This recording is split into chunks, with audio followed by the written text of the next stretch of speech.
Previously on Due South. It is my belief that this train has been taken over by terrorists. $10 million to be delivered by Detective First Grade Raymond Vecchio of the Chicago Police Department. This train is now a trigger mechanism for an imminent nuclear meltdown. This train is a runaway. This train is a runaway. I can't find Franks.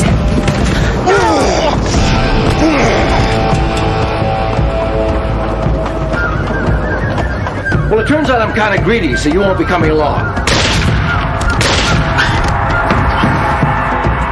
Just you and me now, Inspector Thatcher. We got the Dragon Lady.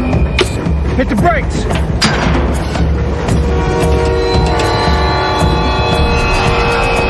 Chariot awaits!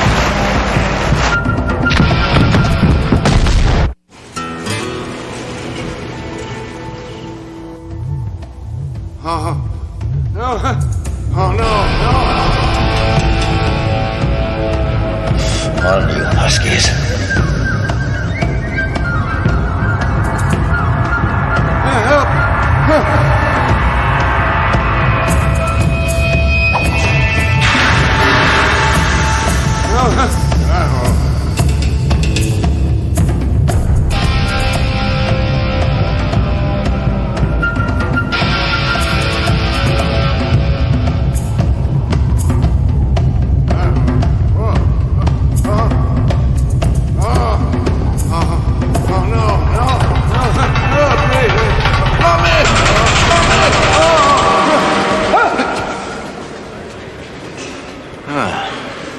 You got a visitor. Well, then, there now. I'm handling my own defense. So, if it's that no-account lawyer, you can beat him to the pigs while his bones are still soft. It's your brother. Different story, Morning Glory.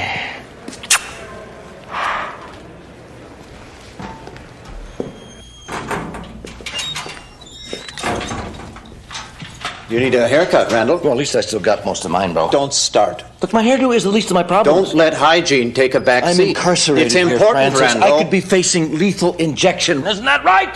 Oh, I don't think so. You don't think so, huh? I got a hanging judge out there. You don't think he's filling up that big needle right now, getting ready to send me off to my final reward? No, What? I don't. And why's that, Francis? Because the family would never permit it. The family? As you know, the family is dedicated to your cause. Even now, we're preparing a care package for the day of your trial. Planning for the possibility there might be some waiting involved. What about the cousins? Are they still behind me? As they always have been. You recall the games we used to play in Uncle Jimmy's mortuary?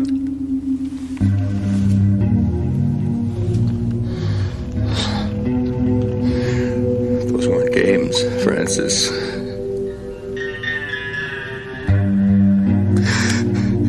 You pickled my dog. Let the dogs go, Randall.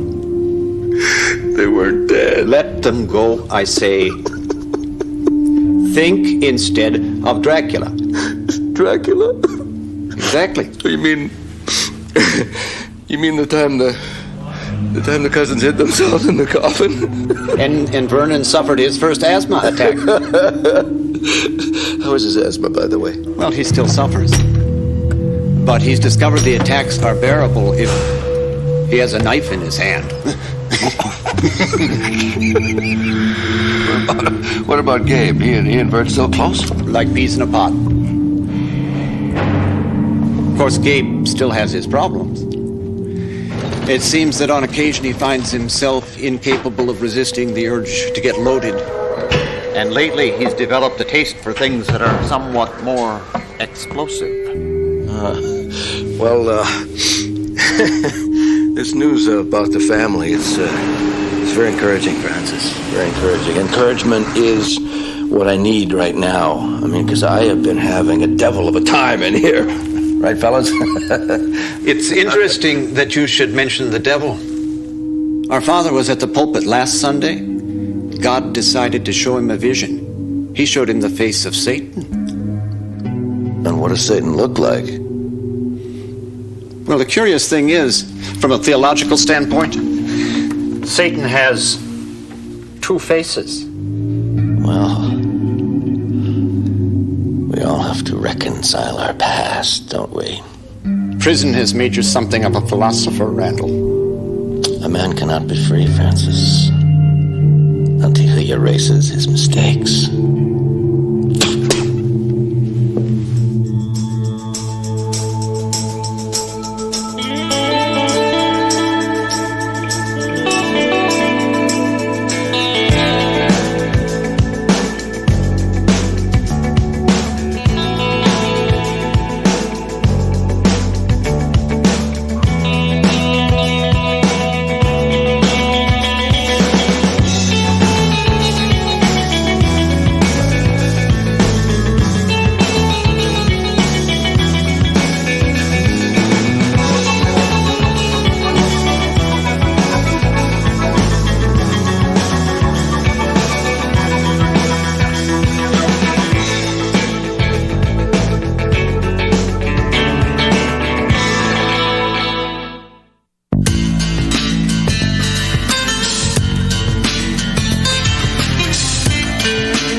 Constable Fraser, you're on a train loaded with explosives, full of Royal Canadian Mounted Policemen, and you're headed toward a nuclear disaster.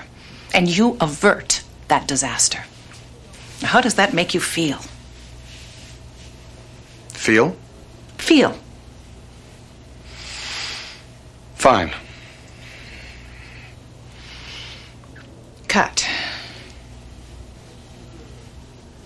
Constable, I'd like you to imagine a spotlight, a big spotlight, 72,000 watts of a spotlight, and it is focused on you.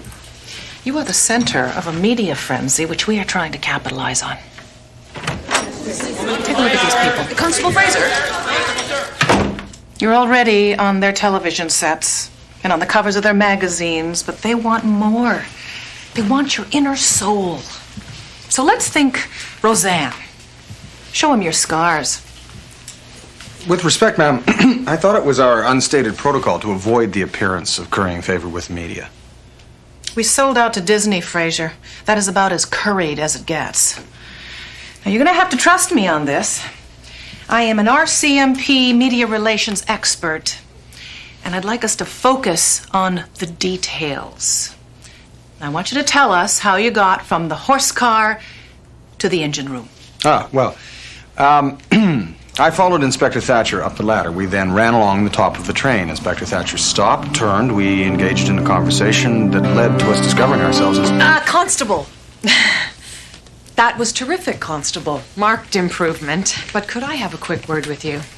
Excuse me. Fraser, what would be the word for it? Contact? Contact, yes. That's a good word. Our contact, in my opinion, is not something that is needing to be publicly aired. Since it had no bearing on the outcome of the event, I agree. Furthermore, sir, I followed your instructions and I've tried to erase the contact from my memory. You have? Yes. And have you succeeded?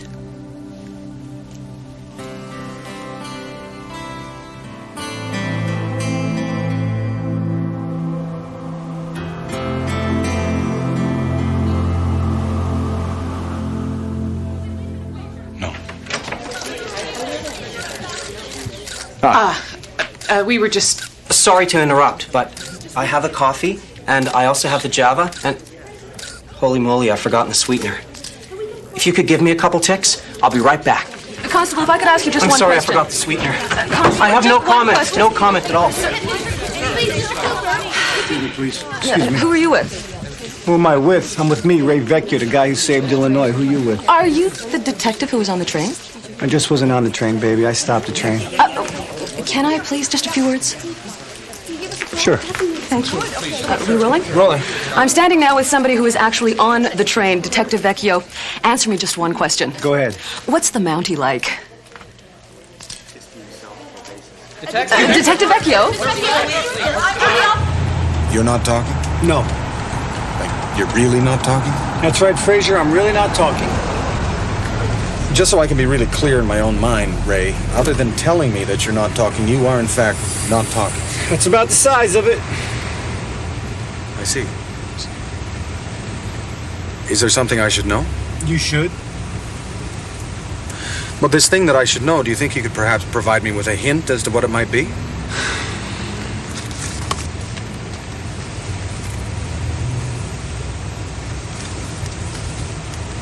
Oh, I see. Well, I suppose I should probably just, Get out of my car. Understood.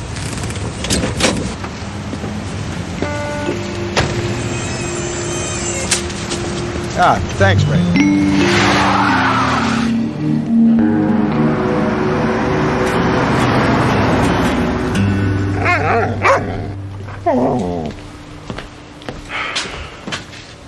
What do you want?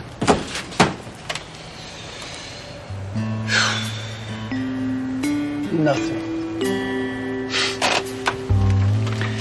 Every time I open this box, I'm full of hope, and all I get is a choice between dill pickles and Asiago cheese. It's like having your knees cut out from underneath you. He's feeling slighted, not without justification. I mean, after all, if you go to extreme lengths and your efforts are ignored, It only makes the guy feel like... do I feel like? Am I angry? Am I depressed? Am I just jealous? I mean, I'm talking to myself here. This is ridiculous. It's ridiculous. Nevertheless, we really have to try and talk this out. We put that guy behind bars. He's ready to go to trial. Now, I walk into that room today, and this little bouncy reporter comes up to me, and I'm thinking, all right, Ray, here's your chance. Here's a little reward for putting yourself in harm's way one more time. And what's the first question she asked me? So what's the Mountie like? So what's the Mountie like? He's Superman, all right? What do you expect me to say? He's a moron? He dresses up in that damn red suit every single day of his life like a signpost. Come on, Ray, that's not fair. I don't wear it all the time. The truth is, there are times I wish I didn't have to wear it. I mean, the thing itches. It itches 365 days of the year. Unless, of course, it's a leap year, in which case it itches for 366 days. But the point is, I don't wear it intentionally. It's part of my obligations. We are not talking about clothes here, Frazier, okay? We're talking about you, the most irritating man in the world. Ray, I know I irritate you, but you have to believe me. I'm not trying to irritate you. It's not part of some sort of master plan. You know, the fact of the matter is, I often try to imagine how you would handle a given situation. I mean, just the other day, for instance, I saw this woman who was in a wheelchair, and she was having difficulty with a set of doors. And so I was just about to help her, when all of a sudden I have your voice in my head. Hey, Frazier, what the hell's wrong with you? You gotta help every cripple in the greater Chicago area? I mean, what the hell you think they have those handicap buttons for? So they can feel good about themselves.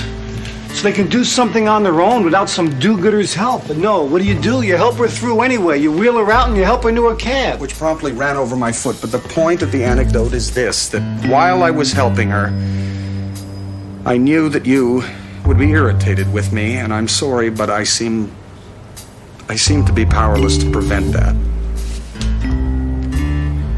I don't know. I don't know if it's some sort of flaw in my upbringing or some genetic abnormality, or perhaps it's just some aberrant property in the Tuktoyaktuk water system. Don't put this on the water, Frazier. This is a conscious thing that you do, okay? You cover everything up. You squash it down. It's like that time with Frobisher when that guy Counter, he stabbed you in the shoulder. Geiger. What? The man's name was Geiger. His name is Geiger Counter? No, just Geiger, no Counter, and he stabbed me in the leg. Leg, shoulder, what difference does it make? Well, Ray, when you're the one being stabbed, the difference is remarkable. The point is, Frazier, he stabbed you, and were you angry? I was was in pain. We are talking about anger here, Fraser, a human emotion. Are you human? Because if you are, human beings feel things, okay? They feel anger, they feel love, they feel lust and fear. And sometimes, and I know you don't want to hear this, sometimes they even cry.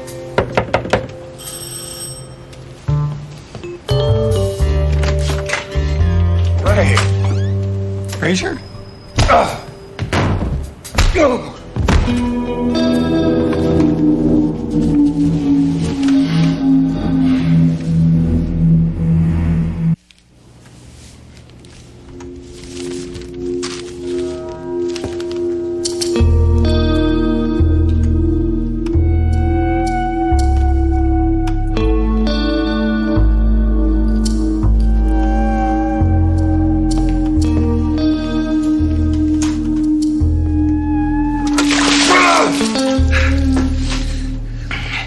That's a fine animal you have. 50% wolf, if I'm not mistaken. What have you done to him? He's all right. He'll wake up soon. Please, answer the question. Perhaps you're missing a full appreciation of your situation. You're tied up. This is a gun. Ergo, you are my prisoner. So if I ask a question, I expect an answer without hesitation. Now, where did you get the animal? It's rather a long story. I have time. I've forgotten most of it. Well, that's unfortunate. It's an interesting story and bears repeating. Mid-May, 212 miles northwest of Whitehorse in the Yukon Territories. Is that territories or territory? Territory. Thank you. I crave accuracy. So you'd been dispatched to track down big game poachers that were coming across the border from Alaska. Despite your training, you could not have foreseen that the poachers would convert a mine shaft into a bear trap. You have no idea how long you lay there. When you came to, you discovered you were not alone. Well, your first thought was to save the animal.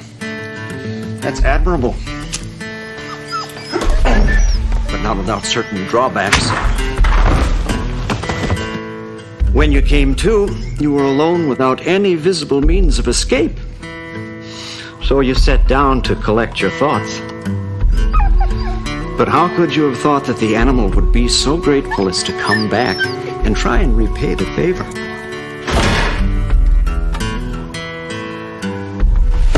You were knocked out for a third time. But despite the gaffe, a bond was formed, and you've been together ever since. You're wondering, of course, how I know the details of this story. Suffice to say, I know many things.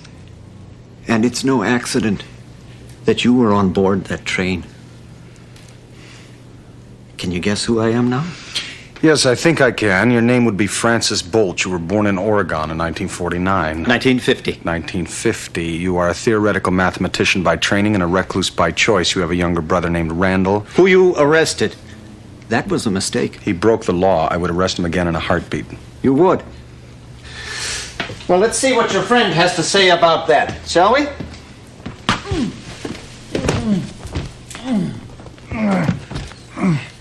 Detective Vecchio. I'd like it if you could talk your friend over there into apologizing. Well, you're out of luck, pal, because I'm not talking to him. My brother's problem is the same problem that plagues all geniuses. Can't get a date? You are a wiseacre, detective. Whereas I am a mathematician. I look for symmetry, for order within chaos. Let us take the charter train, coded 56023, for example. You are here to account for your part in thwarting my plan. Hit the brakes! A plan rigorous in its detail. And, as a wise man once said, God is in the details. So, it is to God that you both now will answer. Oh, by the way, have either of you ever worn a Mexican poncho?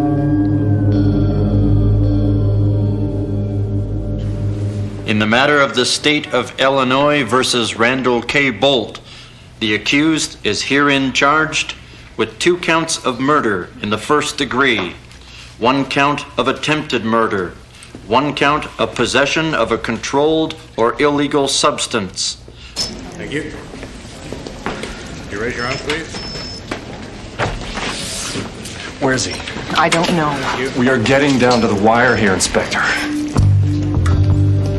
1 count of possession and transportation of explosives with intent to commit a felony. 1 count of grand theft.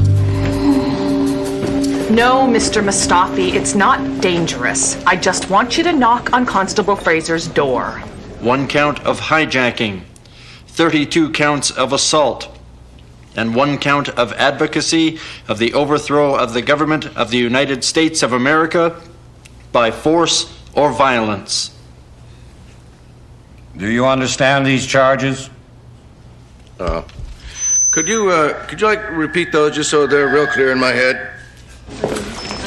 We're in the middle of openings, for God's sake. All right, Lieutenant, I appreciate it.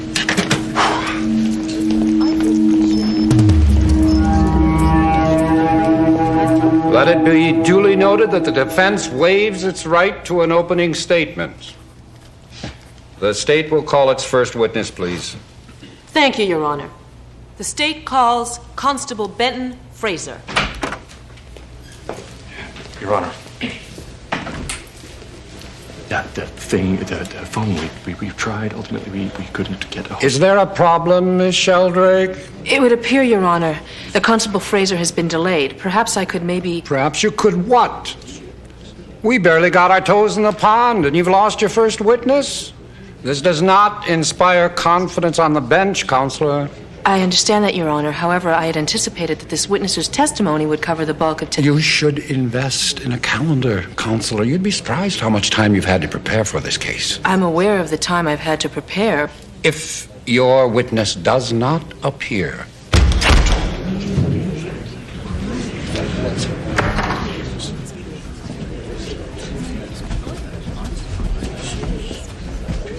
My witness is here, Your Honor.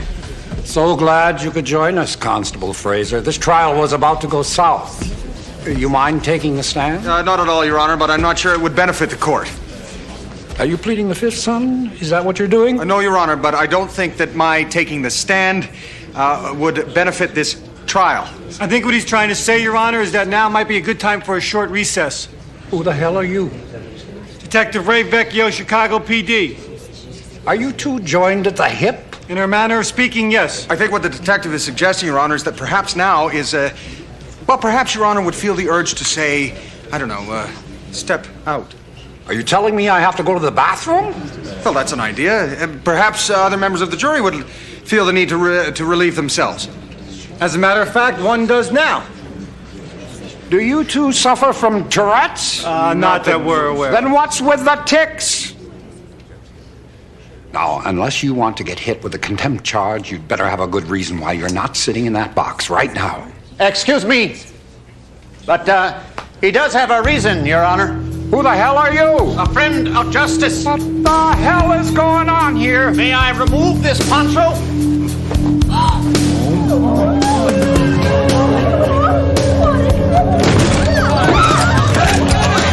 Sorry, Morning Glory. This courtroom is ours. Bang, bang, Your Honor.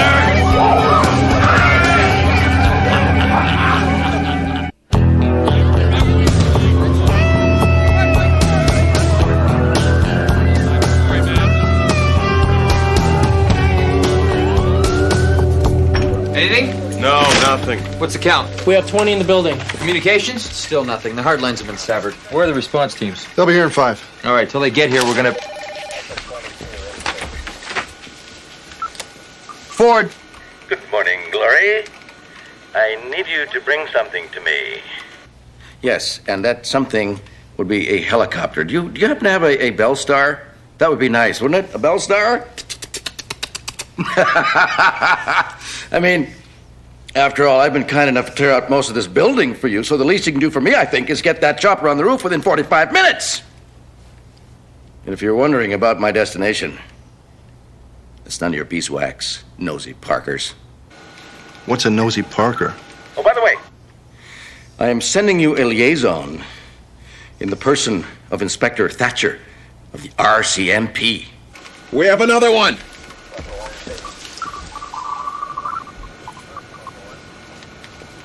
Get the woman up here. What's the count? 19 inside. That includes Judge Brock, the 12 jurors, Detective Vecchio, and the Mountie. Before we proceed, are there any final instructions from the bench? Well, what do you know? The bench isn't talking. Randall! 15 minutes, Randall. I'll be there. Randall, we leave in 15 minutes. End of sentence. Francis! I am standing here in front of a jury of my peers, for God's sake. When you use that tone of voice, I hear Mom. And when I hear Mom, I feel humiliated. This is not a point for debate, Randall. I will not have you ruin this plan the way you ruined my plan for the train. Now, you can have all the spotlight your ego demands. I realize you're not talking to me, but I thought I'd take the liberty of posing the question anyway. Why would you order a helicopter to arrive in 45 minutes if you intend to depart in 15? With or without you, end of discussion.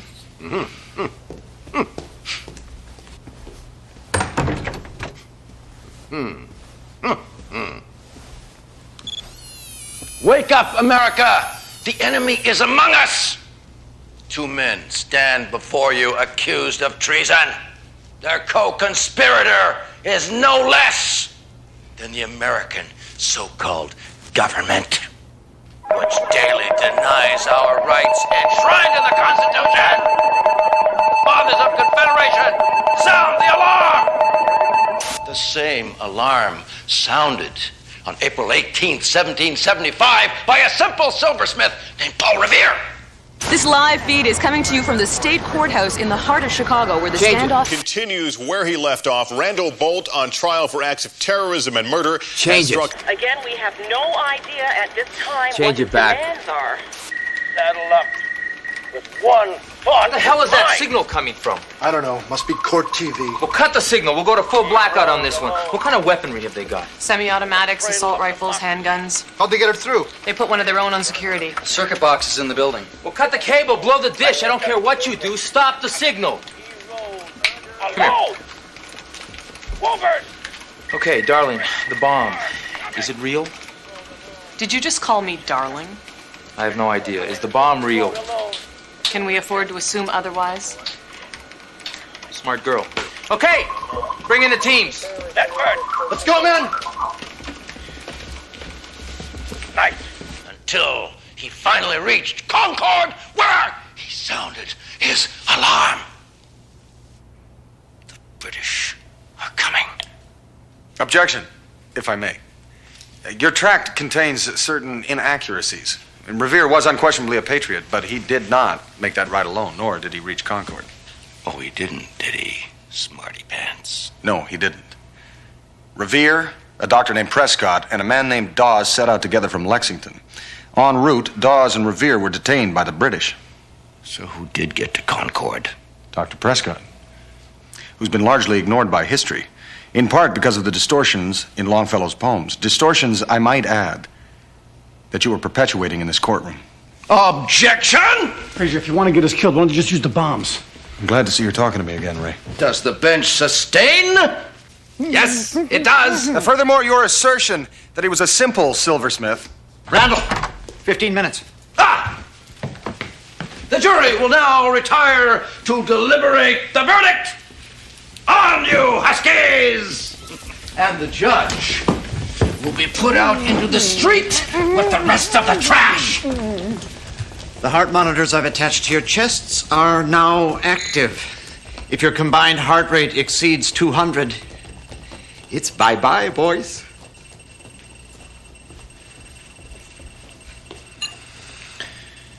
Oh, dear. We have 19 inside, 12 of them non-combatants.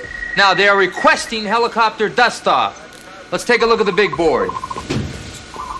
Can you get me a list of all the trials that were on the slate today?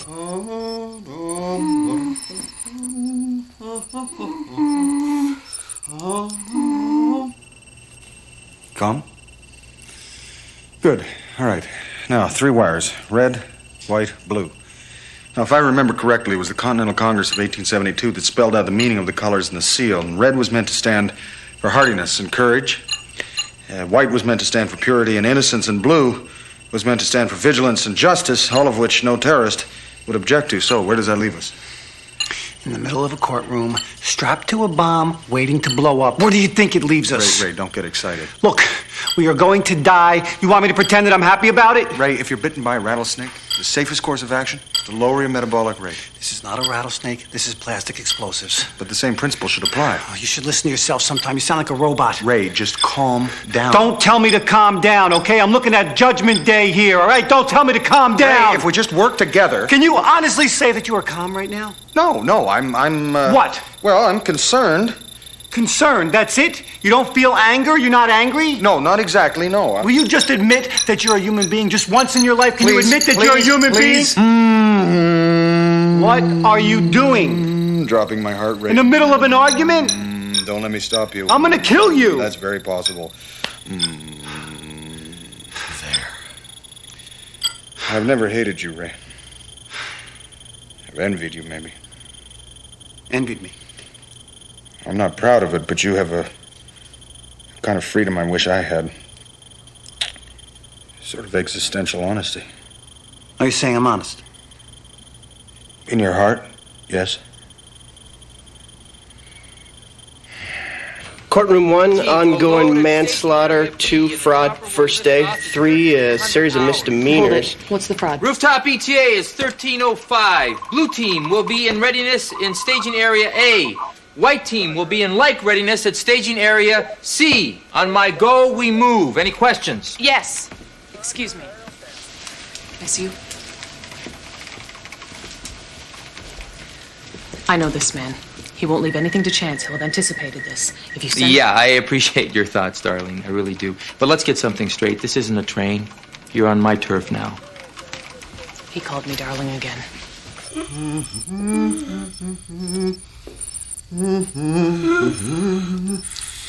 The clock is ticking, Vern. Time is money. Fraser, wake up. Are you calm? Yes, I'm calm. You sure you're calm? I said I'm calm. Now don't get me aggravated. All right. What was blue again? Blue stood for vigilance and justice. Justice.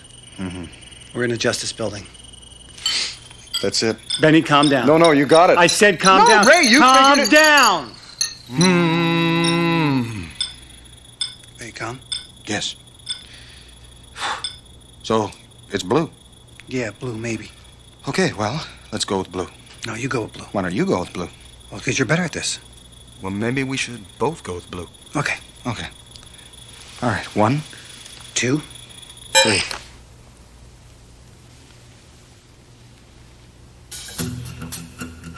All right, let's make ready. Lock it. All right, come on, let's go. Come on. Move on.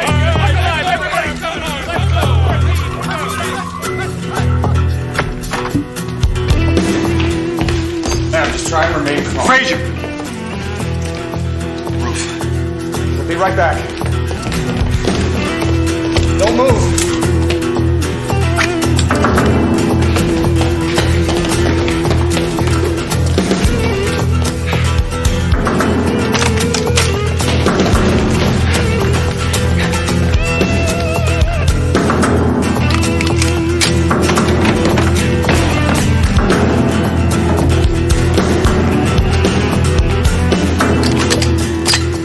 Floors in the building, 12 members on the jury. They station 1 on every floor, and they're linked to the same detonator frequency. So when they blow, the whole building goes. What's our time? What the hell is it? Chopper's in the air. All right, gentlemen, it's showtime. Stand by. Inspector Thatcher, before your colleagues see fit to send in the response team, which they have no doubt been readying, Why don't you take a gander at the front door? I have it on good authority that our judge is an avid fan of the death penalty, so I think he should lead by example. Don't you?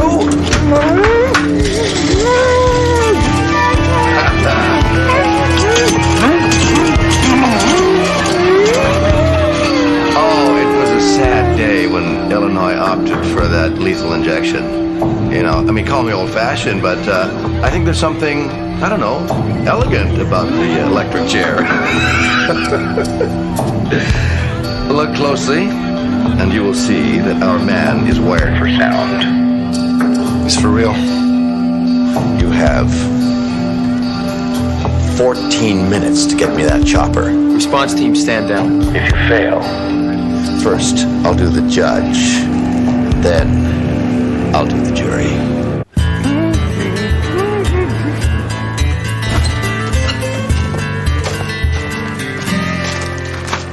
Where the hell are they? They should be here. Unless the helicopter was a diversion.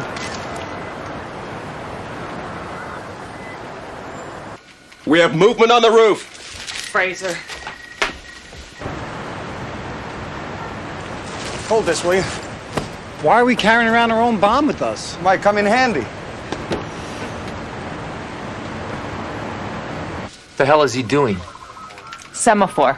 Hey, Fraser, if you're gonna jump, jump. Just don't stand there waving your arms around. No, I'm not going to jump, Ray. It's semaphore. In the absence of a phone, it's the best we can do.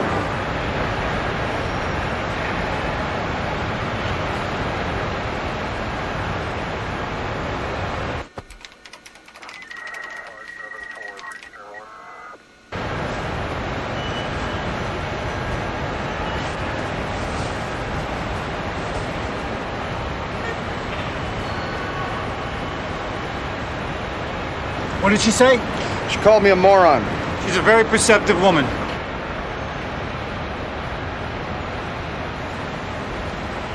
What are you saying? What are you telling him? Hey, darling, talk to me. Oh!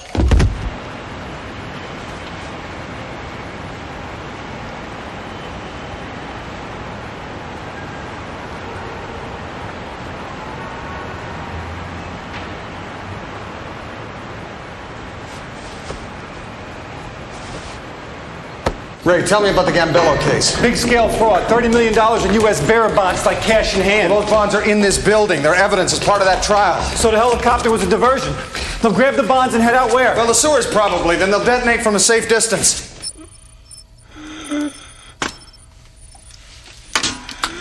Thank you, cousin. Your reward is nigh.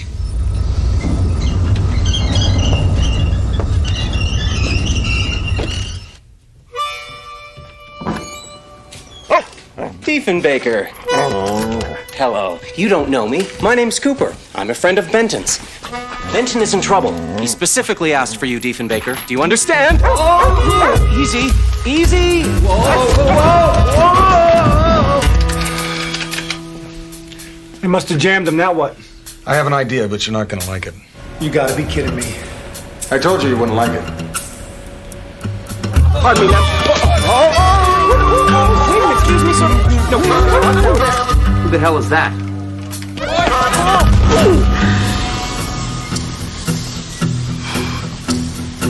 Uh-oh. What? Oh, it's nothing. It's just a little friction.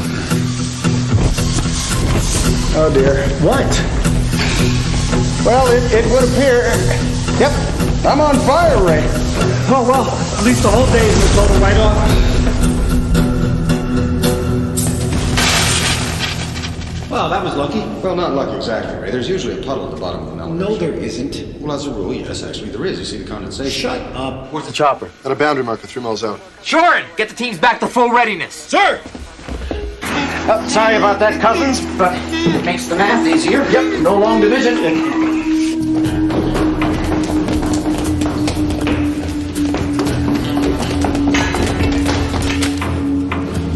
Go. Hey!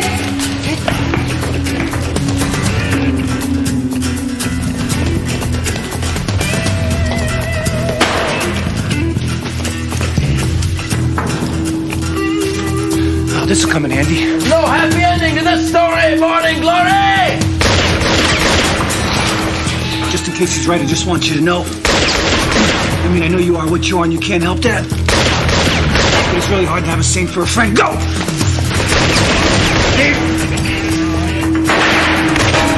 I'm not a saint, Ray. Well, I know that you're not a saint like when you got your own day. I mean a saint in the sense of a... What, like a metaphor? Yeah, like a metaphor.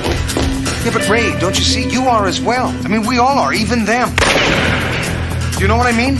Well, that's what scares me. I think that I do. Yeah, well, that's probably why you and I have been such close... All right. Don't get all mushy on me. Gentlemen, you have one choice. You can give us what we want, or we blow the building! You are not going to blow the building. You are not a martyr. You're just a self-centered little creep who wants to get his face in the paper. Are you talking about me, Ray? Indirectly. You are wrong about this. I am on a midnight ride for America. I am the modern version of... What was that guy's name again? Dr. Prescott. That's right. I'm a modern version of Dr. Prescott. No, you're not. You're not, Randall, and neither am I. What are you saying? See the world for what it is, Randall. We're not patriots. We're thieves. Uncommon, but thieves, nonetheless. And once again, you're on the verge of ruining a perfect plan. You seem to have hit a nerve, Ray. Detective, there are 12 innocent people in jeopardy. Is it worth the risk?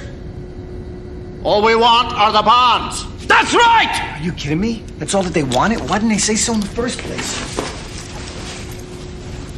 Take them! For God's sakes, what are you doing? That's not ours. I know, it's theirs. It's not theirs. That money belongs to someone else. Oh, did they say bonds? I thought they said bombs. Well, that's very clever, Ray.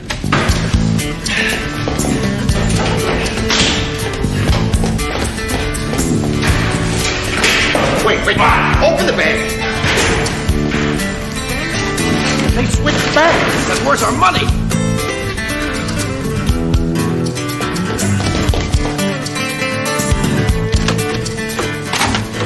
Here, Doc. Thanks, Doc. You want a bone? Got a nice bone for you right here. Come on. Where'd he go? Francis, look. Grab the bag. Well, why don't you grab it? Don't you trust me, Randall? You trust me? Let's both grab the bag.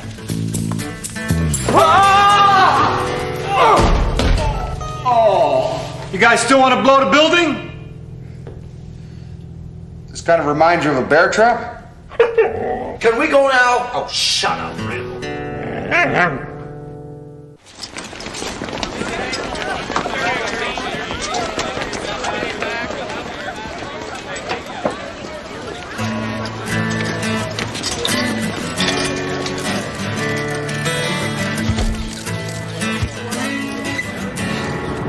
Press hound. Who needs it? Not us. Nope, not us. Nope. God, I love this city. You know, sometimes you have to be a conduit and let the world come to you. You know what I'm saying? Okay.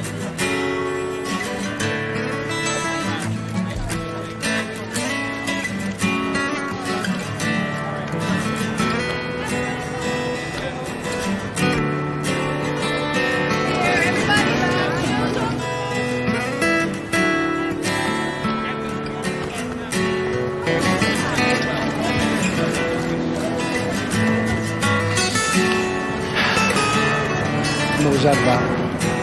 What? Oh, that? Yes, that. Nothing. Nothing? You're standing there flailing your arms around like you're dappy? What do you think? I just got off the boat? Which boat? Don't try to deflect this. Deflect what? You know what I'm talking about. Well, no, Ray. Actually, I don't know what you're talking about.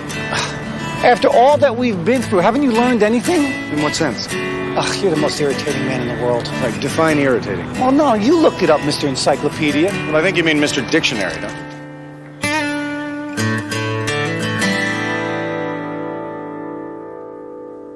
High winds, northern sky will carry you away. You know you have to leave here. You wish that you could stay. There's 4 directions on this map, but you're only going one way. Due south, that's the way I'm going. Due south.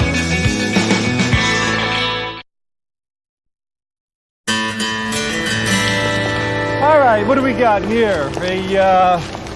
A tuna on white for Welsh, a turkey on wheat for Huey, and Elaine wanted the pastrami on sourdough. Right. What? Elaine wanted rye bread. What's the difference? Well, actually, Ray, the difference is considerable. For one thing, it's... Oh, I'm terribly sorry. Sorry.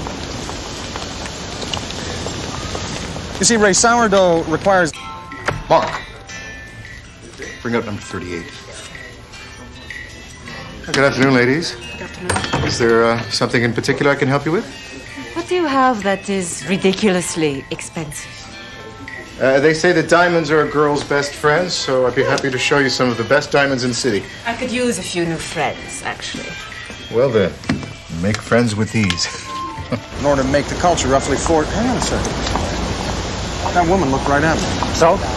Well, Ray, for a Muslim woman to make direct eye contact with a strange man, it violates deep cultural tradition. They're beautiful. I'll take them. Which piece would you like? All of them. Now put them in the bag. Everybody down on the floor. Quickly. Nobody move!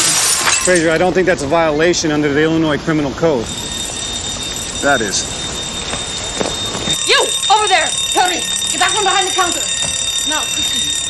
Police, drop your weapon! You drop yours! That's not how this works. We're walking out of here. If you try to stop us, I'll blow his head off. Drop your gun! Drop it! Drop it! Drop it! Nobody gets hurt. Stay back from the door! Back! Stay back! Hey, listen, what are you people, terrorists? Listen, I'm not a politician. I don't even follow politics. Quickly! Fraser, you okay?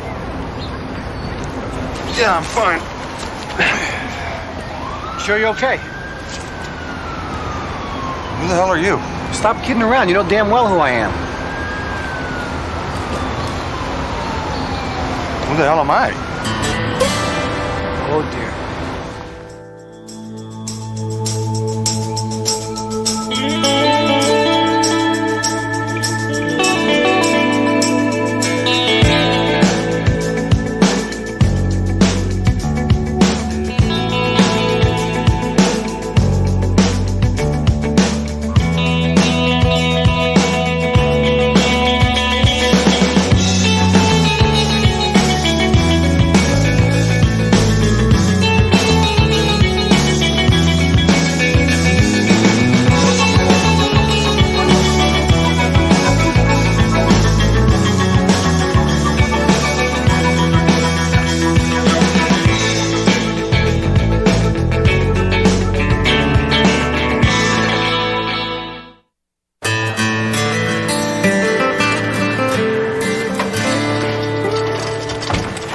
Good thing your friend's got a hard head. Oh, I'm glad someone else finally noticed.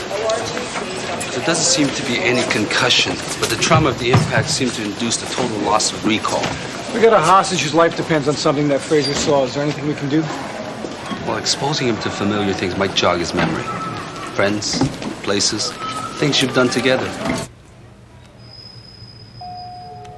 Dr. Frankel to maternity, please. Dr. Hey, Fraser, how you feeling? Who? You, Fraser, that's your name. F-R-A-S-I-E-R? No, F-R-A-S-E-R. And you would be? Ray. R-A-Y? That's correct.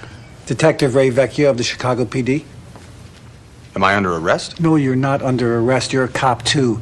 Your name is Benton Fraser of the Royal Canadian Mounted Police. Oh, so we're in Canada? No, we're in Chicago. We're after some diamond thieves. You got their plate number? Huh. All right. Maybe we should start at the beginning.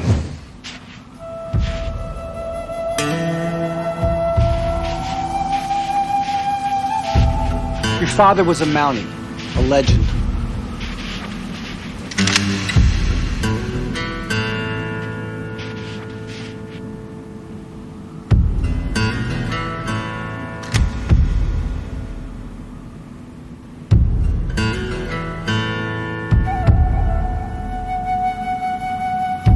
You're going to shoot a Mountie?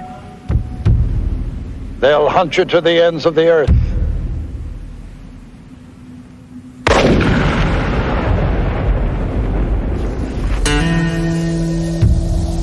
Somebody shot him, and you came to Chicago on the trail of some dentist. And that's where we met.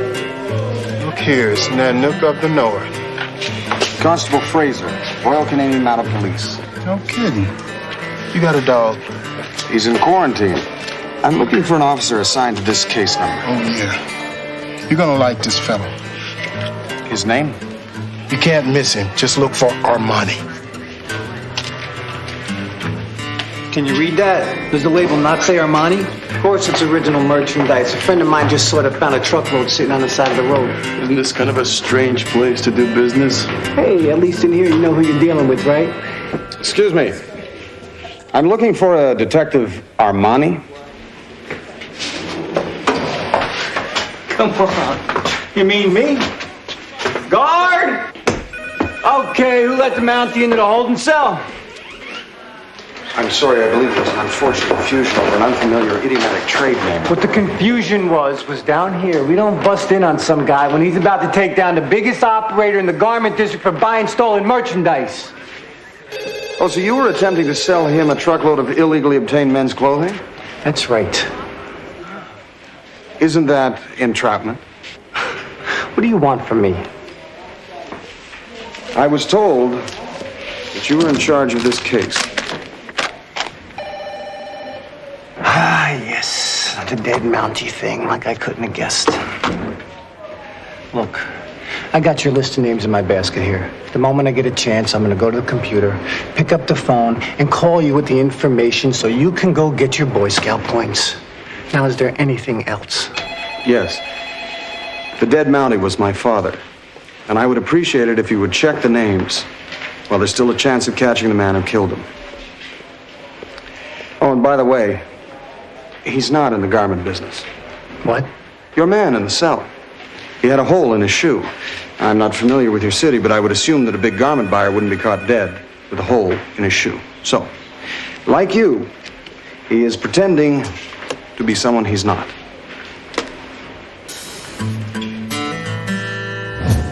And then we, Bonded. Bonded. We bonded? Yeah, you can say that. Hey, what's up?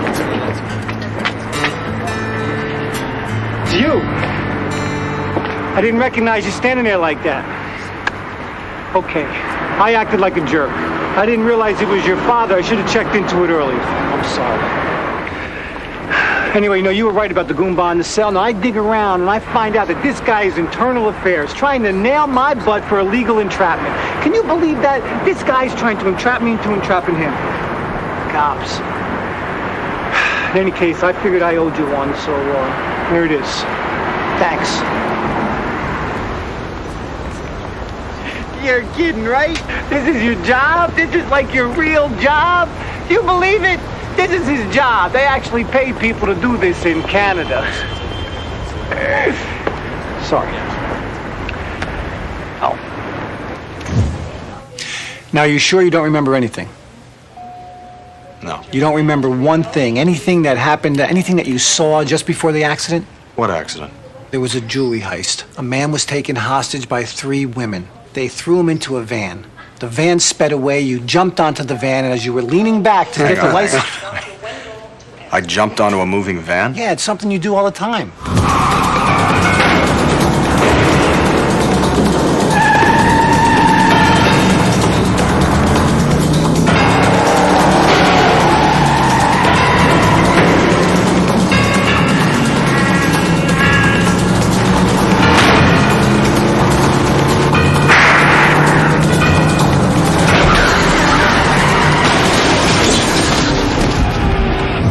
What am I, stupid? No, you're a hero. Oh. My car! They got my car! And since we've met, you've ridden just about anything that moves. Please stop immediately. This is not your automobile.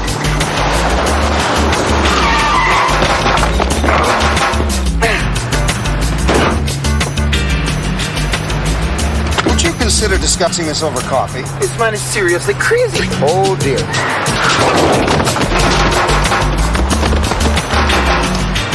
Sorry.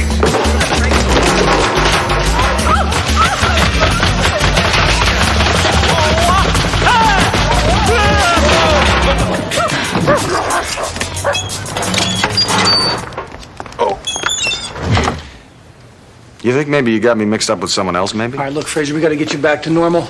Here, put this on. Whoa, that's bright. Yeah, but you look good in it. This is really bright. Please don't shoot me. Just let me go. I won't tell anyone. Quiet. Get out. I'll get you. Wait a minute. Come on. I don't know what the hell is going on here. Please, maybe we can work something out. What the hell is going on? Sure we can. Be still. Wait. I don't want to blindfold. I don't want to blindfold. Hey, wait a minute. That ring. I recognize that ring. That ring belongs to my wife.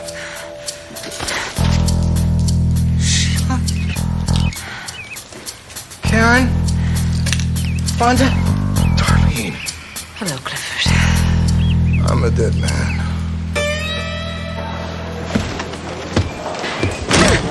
Frazier! What? You didn't hold the door for this woman. So? You always hold the door for women. Only takes an extra second to be courteous. After you, ma'am. Oh, after you, sir.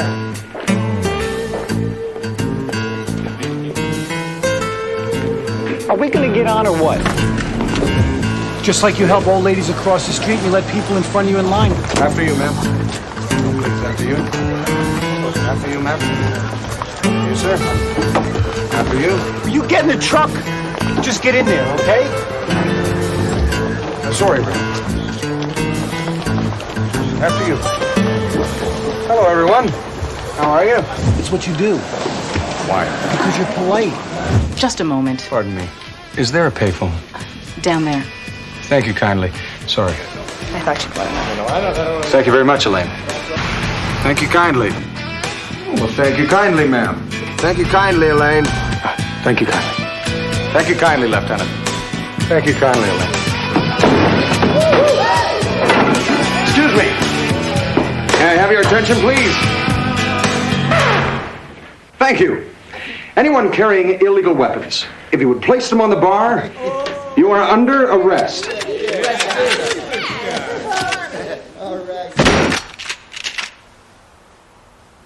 You realize I'm going to have to confiscate that. Come on, Mac. No one's that polite. You are. My name's not Mac, it's Ray. Did you get anything on that plate? One letter even? No, nothing. You remember this car? Can't say as I do, no. A beauty like this is 1 in a million. This is a 1971 mint condition Buick Riviera. You know, Ray, you really don't have to do this. I'm sure I can find someone who'll lend me a car. How many people have we asked? Well, basically everyone I know. It does seem rather curious that they've all decided to leave town at exactly the same time. Are you aware that the gas tank in this particular make of car explodes on impact? You want to ride in the trunk? Ray, you know, I appreciate this offer, I really do, but you have some kind of special bond with this vehicle. Now, I'm not saying I understand it, but I do respect it. Shut up before I change my mind. It's irreplaceable. And thanks to you, it got blown up. Right now would be quite a good time.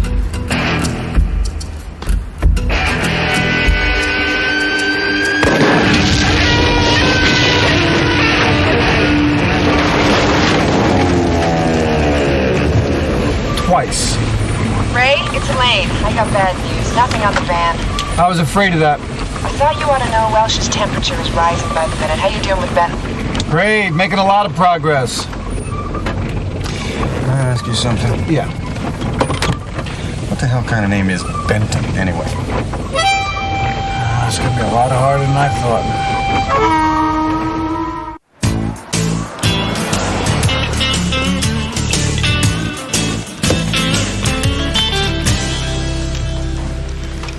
Ray, no news on the van. Hi, baby.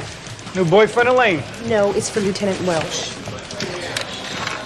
Vecchio. How you doing on that jewelry heist? Frazier got a good look at the license plate, sir. Great. What are you waiting for? Run it. There's a problem. He fell off the van and lost his memory. You forgotten it? Complete blank. Benny, why don't you take a look around, see if anything looks familiar? No. Is this legit? Yes, it is, sir. Excuse us for a second. Vecchio, we got a hostage out there. No, sir, but if he gets his memory back, we can close this case. Why don't we leave medicine to the doctors, okay? Let's just do some solid police work. You haven't got time to play. This is your life. Yes, sir.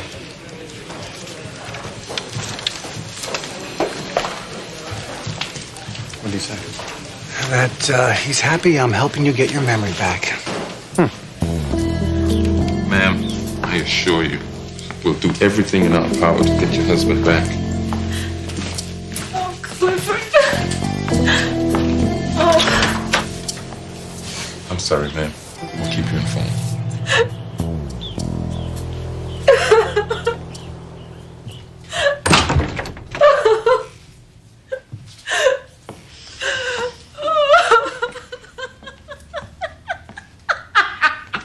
Ow! God, give me some warning, will you? Okay. Do it slower this time. Okay, never mind. That's Hey, worse. Cliffy, we all did it for you. Plucking, waxing, preening. Didn't anyone ever tell you that it was wrong to cheat on your wife? And that cheating on her with 3 women who work out at the same club is just stupid. You lied to us, Cliffy. You made fools of us. Look, what do you guys want? What I want is to kill you. Hello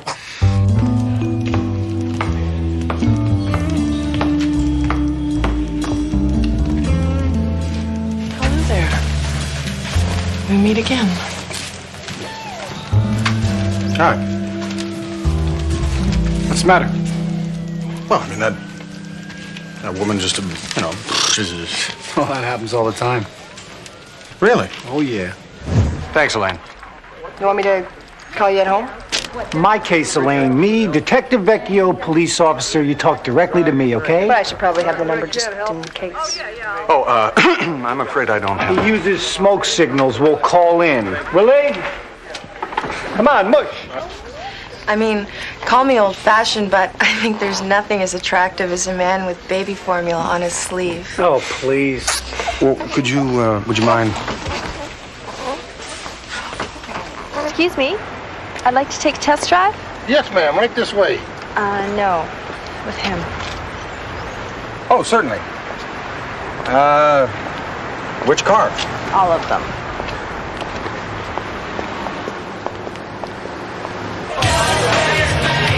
Would you, Anytime.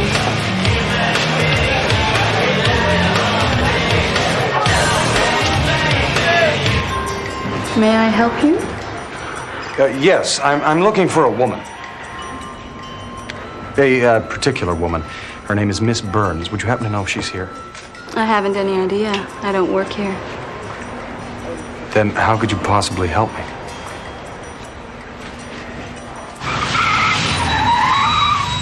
Need a lift? Oh, yes, thank you. Not you. Which way are you going? Well, we're traveling together, ma'am. Ditch him.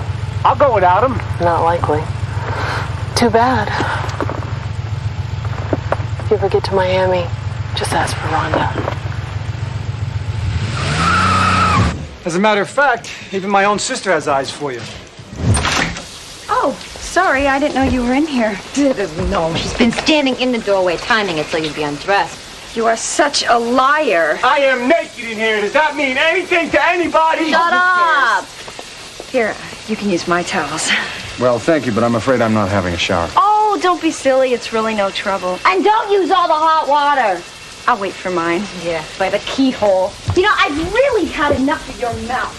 Can you read me? Loud and clear. Once again, I'm terribly sorry about the confusion. I thought that you understood my intention. Don't worry. Really, I've forgotten all about it. Let me ask you something. If a guy asks if you're busy tonight, he's asking you out, right? Yeah, I think so. Yeah, so would I.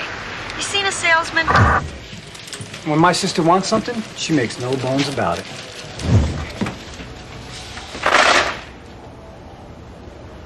Don't be afraid.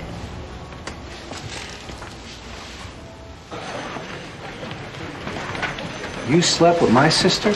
Did she say that? No, she did not say that. She is my sister. I do not discuss sex with my sister. So she didn't say... No.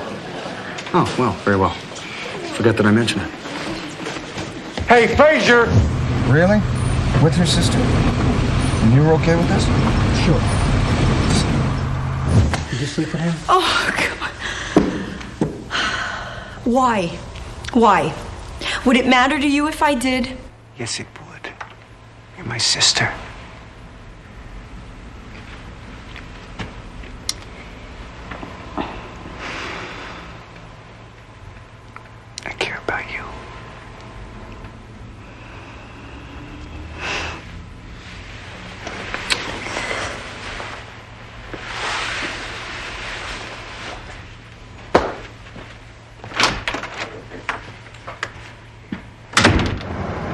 stupid, right? I mean, if I want anybody to sleep with my sister, and I'm not encouraging this, I'd want it to be you. That's very generous of you. Hey. What if I don't get my memory back? You'll get your memory back. No, what if I don't? Look, you'll get your memory back, all right? Just trust me on this. Do I trust people? Implicitly. Good. Okay, here we are. Home sweet home. Ring any bells? Not any big ones. I live like this? Am I being punished? Yo! I found the key. I'll be right up, sir. Ray. What? Is my lanyard straight? He's a slumlord! Up here, on the terrace level, is where you get your great view. Of course, it costs a little extra, but it's worth every penny. Is there a terrace? No. Would you like to see my references now? References? It's like a rap sheet. No, that's okay. This is the place. The furniture, appliances, and all of this great stuff is included. Utilities are extra. On a good date, you can see Canada just across the lake. Canada's 480 miles due north. You have to really squint. It's okay. It's Diefenbaker, your wolf. I own a wolf?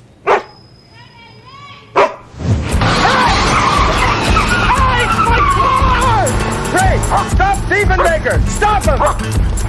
Hey! Stop! Stop him! Unleash! Unleash! Where's your car? Come on, Steve! You want to get that dog a hearing aid! It's my mistake. I never should have sent him. He'll come back. No, he won't. He won't stop until he catches it. And if they don't stop, he'll die trying.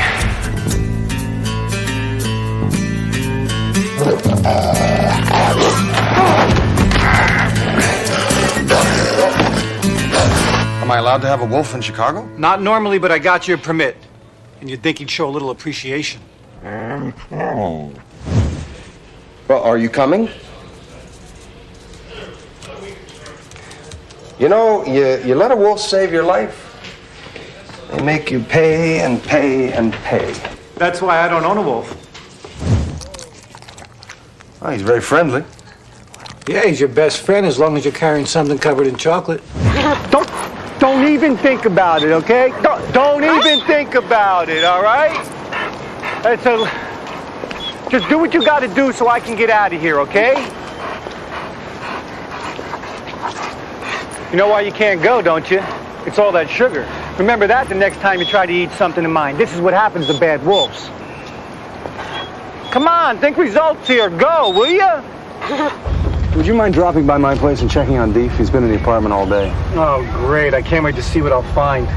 Thanks, Ray.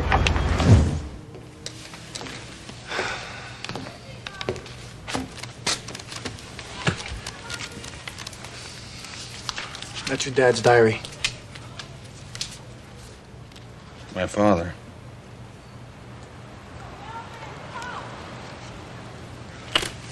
Wait a minute, something's coming back. I remember we were in a car. What are you reading? My father's journals. I'm just going over old cases to see if there's anything similar. Is there? Not that I've found. I'm gonna go to the gas station. I'll be right back.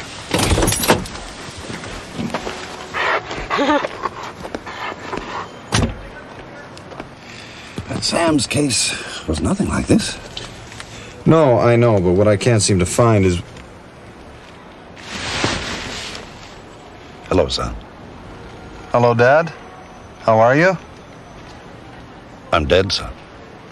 Other than that, do you mean? No, that's what I was asking. Oh, that's good. Never be ashamed to ask a stupid question, son. I taught you that, didn't I? Not specifically, no. Well, no time like the present. So fill me in on the case. Well, in a nutshell, there was a bank robbery today. Now, we've identified the perpetrators, but the wheelman, that's the driver in Chicago parlance, double-crossed his partners. Now, what we can't seem to figure, is there any insanity in our family? No, not that I'm aware of. Good. Well, there was your Uncle Tiberius who died wrapped in cabbage leaves, but we assume that was a freak accident. Go on, go on. He was in the back seat. We were on a stakeout. What?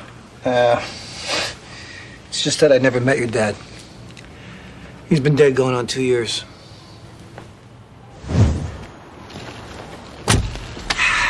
Anything happen? In what sense? Oh. Come on. You need to change the scenery.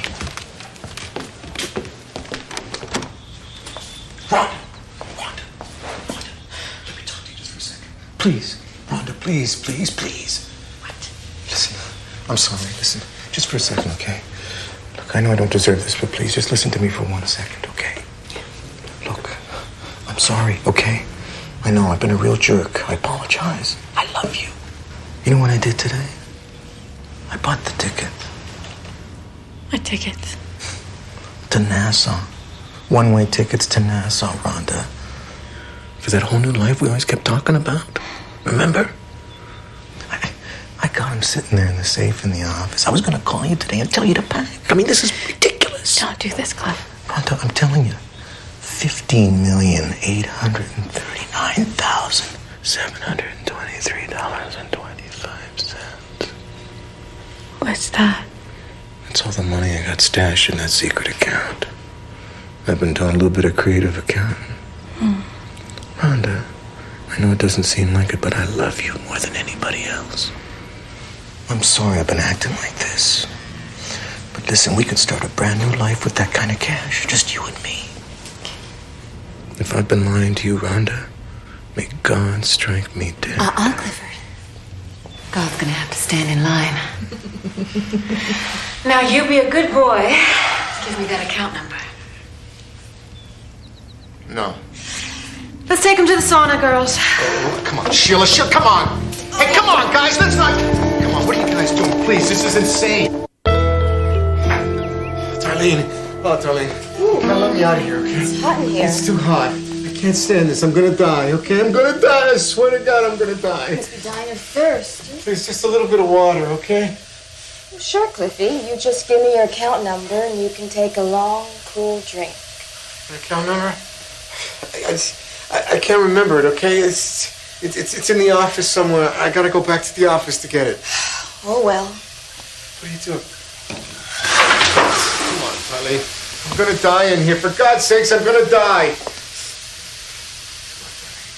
That's all we've been through, huh? Call me when you remember. Wait, Darlene. Darlene, wait a minute. Wait a minute! This is my desk? Oh, boy, I must make a lot of mistakes. You really don't know who I am. No. Inspector Meg Thatcher. I'm your commanding officer. It's nice to meet you. Meg. Ma'am. Maybe you can remind him of something you two shared. A case, some special training, Mountie stuff? Eggs. Eggs? No, please, not the eggs. Eggs. Can you throw? 1.3 ERA over 30 games. That's good. Hit the red button. What's going on?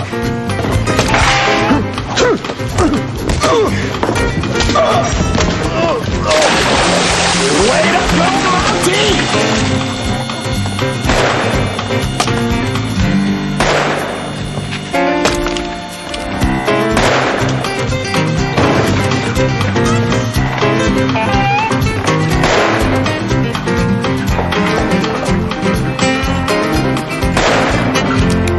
Not so fast, pal. Unless you want to play chicken. Ray! Evening, Benny. Inspector? Oh, it's very good of you to come, may I? No problem. Eggs. Anything else? Excuse me. Fraser, you don't remember anything about, About? you know, I do. you must.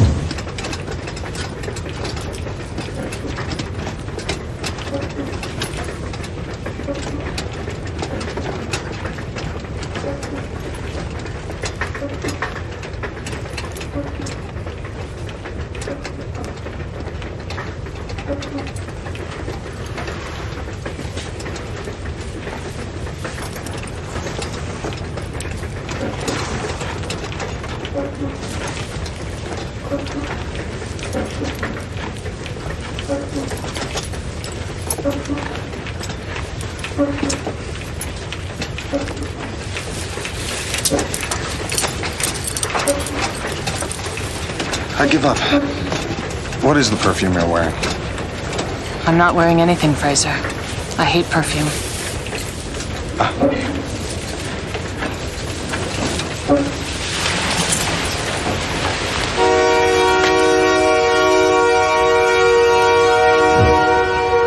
I don't.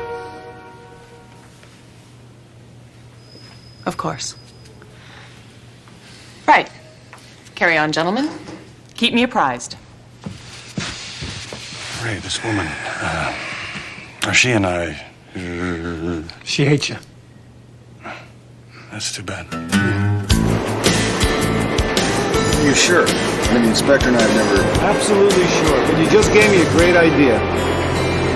Well, this doesn't do it, nothing will. You remember her? Her? No, not her. I wasn't sure if I was just saying. No, that was me. I was standing in the middle of the room. I never thought I'd see you again. Neither did I. Where were you, Prison. I'm going. Where were you going? Doesn't matter. You still want this to go? No. Hey, Benny, you okay? Morning, Ray. Hey, the consulate said you didn't show up, so I figured you had to be pretty sick. You all right? Yeah, I'm fine. So you're not sick? No, I'm fine. But you didn't go to work? Must have slept in. Are you in some kind of trouble? No. No, I have a friend visiting and I'm... Oh. Well, what kind of friend? A guy friend? A girlfriend? No. You got a woman in here? Yes. Way to go, man. Way to go. You got an actual woman. You.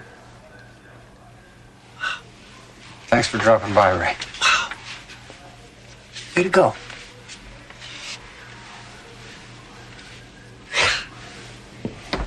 Got a woman in there. Fraser! Come with me!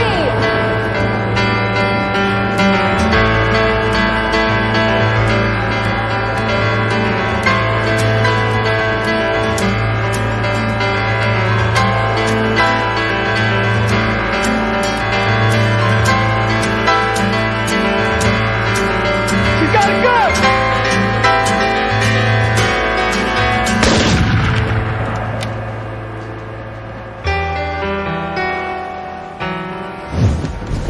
You shot me? Well, I didn't mean to. What, you're definitely sure that we're friends? Yes, we're friends. I've done more for you than anybody. It would appear to be a soundproof room. You got a better plan? Yes. Relax.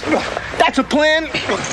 The more you struggle, Ray, the tighter it becomes. All you have to do is relax completely. Dislocate your shoulder. Pull your arm out of the sleeve. Yeah, or you could let me out. Oh, yeah, that would work too.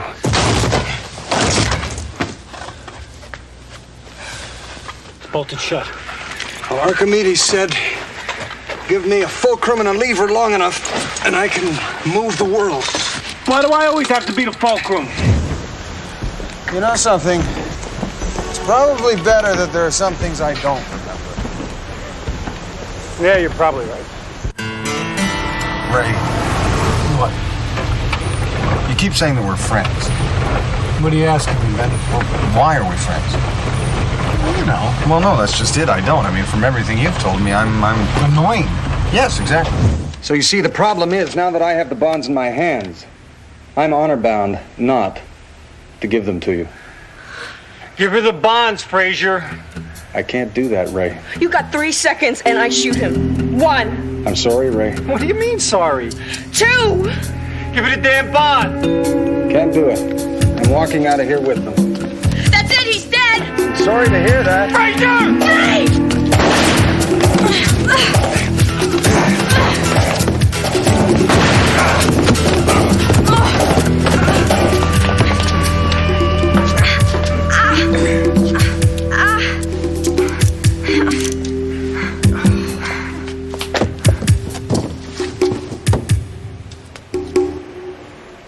She shot my hat, Ray. She shot you in the hat? I could feel air coming in through the hole. She shot you in the hat, all right.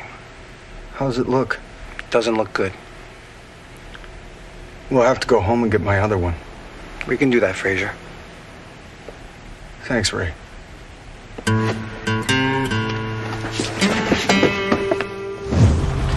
Oh, it's... You know, guys aren't any good at talking about this stuff. Oh, they aren't? No. Oh, right, yeah. You're testing the wrong person, Billy Bob.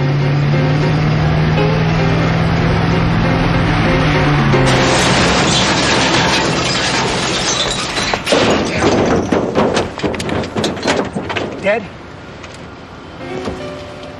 I hate man. No, just disappointed. What's wrong with you? Pardon me? What the hell is wrong with you? She almost killed you in there. Didn't you think she would flatten you here? Oh, I knew she was prepared to kill me. Well, then why did you stand there? Well, I heard you coming. I had to keep her attention fixed on me long enough so that you'd be able to intervene. But what if I didn't? Well, I knew that you would take the car parked next to hers, and the Plymouth accelerates 2 seconds faster over the quarter mile than the Cadillac. I took the Chevy. Oh. Oh, well. You know, you really should tell me next time. Tell you what? Well, I mean, if you're gonna change a plan like that, I was standing in front of a car, Ray. Plan? Plan? What plan? You mean there were 2 cars to choose from, all right? Are you telling me I took the wrong car? No apologies necessary. It's already forgotten. I mean, it's just one of those special cases where alone we're incomplete, but together we're better than we are separately. You know what I mean? What?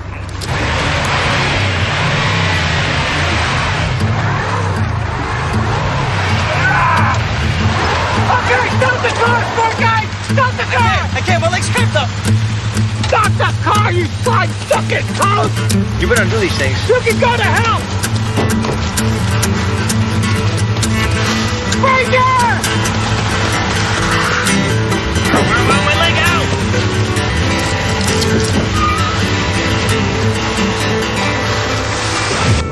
Yes.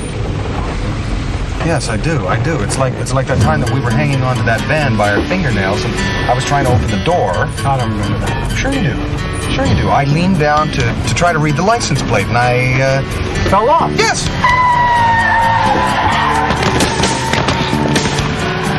Benny, you remember it? Yes. What was the license plate number? Well, it was partially obscured by mud. In fact, the general deterioration of the condition of what? What was the license plate number? Oh, the license plate number.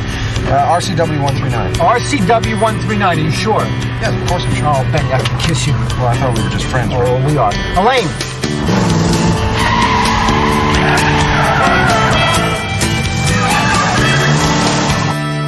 All right, I'll give it to you. All right, just open up, okay? Did you hear something? I don't think so. I'll go check. For now.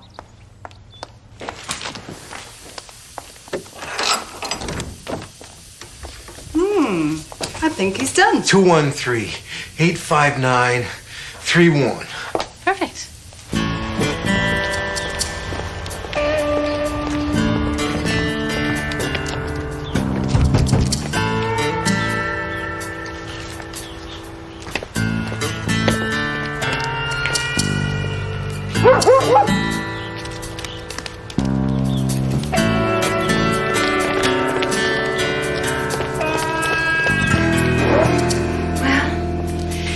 Clifford, darling, I'm afraid this here is where we part company. Oh, my God. Come on, Sheila, you're not serious? Come on, Sheila, you can't really kill me. Why shouldn't I? You're a cheater, Clifford. A cheater and a crook. Look, Sheila, come on, we had some good times. All right, hey, look, ladies, girls. drop the gun. Oh, thank God. Drop the gun. All right. Now we're gonna go downtown and we're gonna get to the bottom of this. You understand? Absolutely, officer. We'd be happy to cooperate. We'll tell you everything. Even about Nassau. Nassau? What about Nassau? Listen, this was just a surprise. A surprise? Yeah, for my birthday. This is my wife, Sheila. These are her friends, and they came down to the store, and they wanted to surprise me, and they got me, and... And they tied you up. Exactly. For my birthday, what a surprise. Whoopee. Is this your story, too? Absolutely. Go ahead and fire the gun.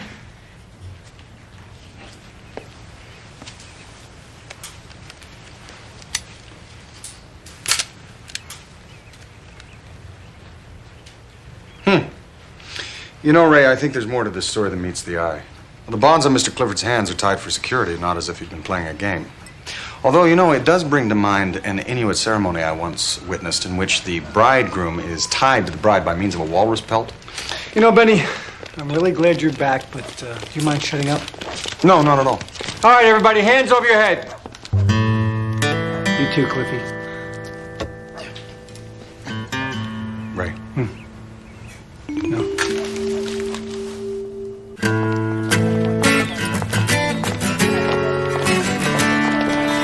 To get some pants, all right? Can I just get some pants on?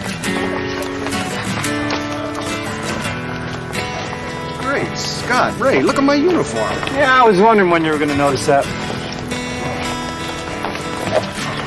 So listen, Frazier. Yes. While you were not back, there were some words that Don't worry, Ray, I remember very little. All right, good. So you want to tell me more about that Eskimo walrus pelt thing? No, it's Inuit, actually. The tribe I was speaking of, they believe that two people who've been bound together will be more effective. Frazier. I should stop talking? Yes.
Go.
wrong with you?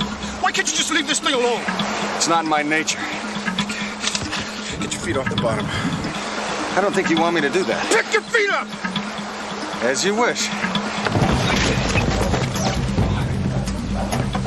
Ready? What?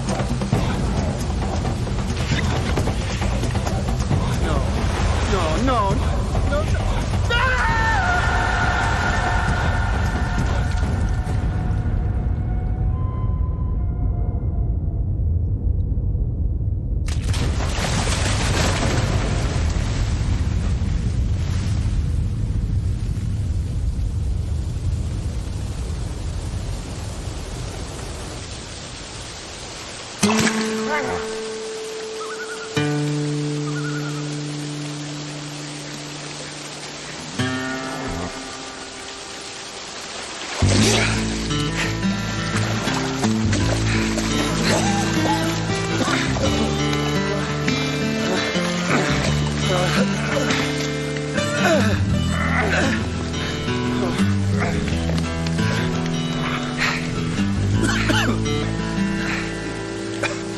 Maybe next time, you'll think twice.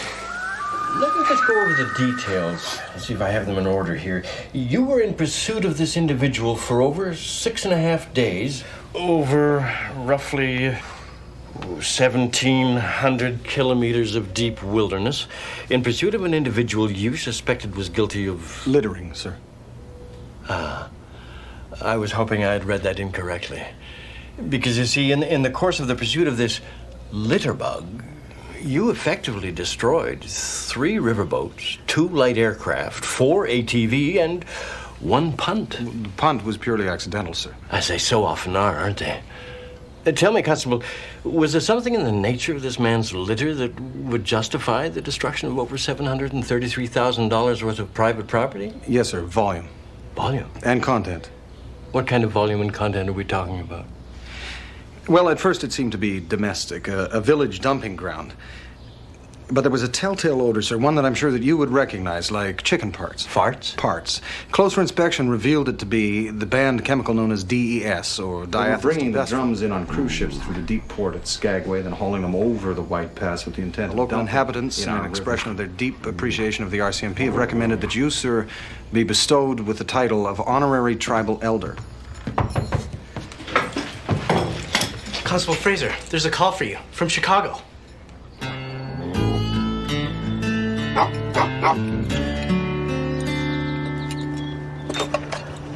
Hello, Ray. Hey, Benny, how's the vacation going? That's everything a Mountie could ask for, Ray. Lots of fresh air, plenty of exercise. How are things in Chicago? Benny, Chicago. Listen, I'm just calling to let you know that I may not be there at the train to pick you up. Well, that's no hardship, Ray. I have legs. I can walk. I know you have legs, Benny. That's not the point. I'm just calling to let you know that you may be on your own for a while. Is something wrong? No, why would anything be wrong? I'm just calling to let you know that I'd like to be there to pick you up, but if I can't be there, it's not because I didn't want to be, it's because something came up. You sure everything's all right? Look, Benny, I don't know if they have a similar thing up there in Canada, but down here in America, we have this thing called friendship. And this is something that a friend would do. Like, for example, if one friend calls another friend and he's supposed to meet him at a certain time in a certain place and he can't be there, he usually calls him to let him know. So everything is all right then? Yeah, Benny. Everything is all right. Well, that's good to hear, Ray. It's good to hear your voice. Listen, I want you to have a safe trip. And I will be in touch. All right, Ray. You understand that, I will be in touch. As a friend? Yeah, Benny. As a friend.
for God's sake. I think I provided ample explanation. Ray was otherwise engaged, and taxi policy precludes the transportation of wolves. Come on. Aside from which, we're almost home. The end of the alley, turn right, cross the street, climb the stairs. Won't be as snug as bugs in a fire.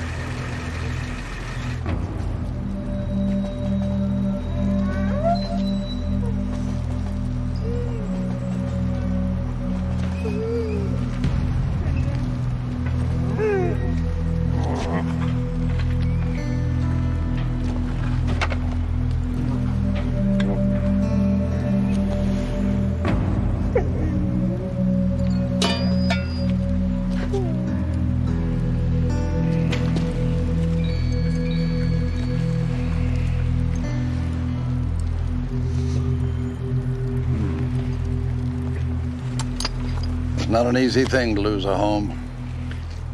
No. Your mother and I had a cabin north of Clyde River, burned right to the ground. A kerosene error. My fault.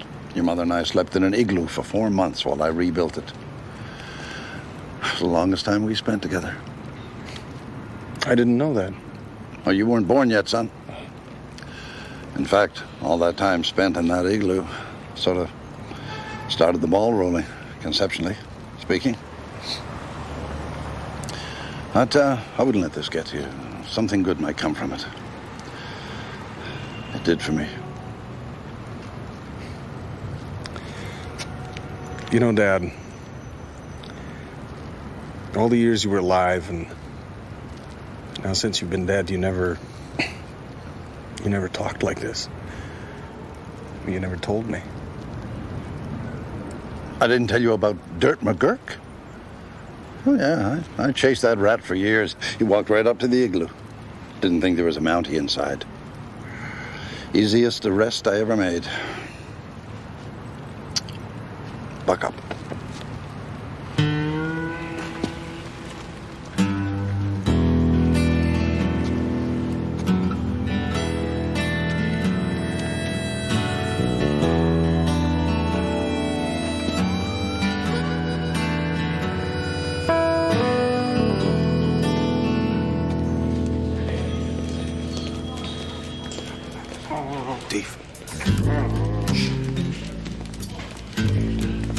Surprise me.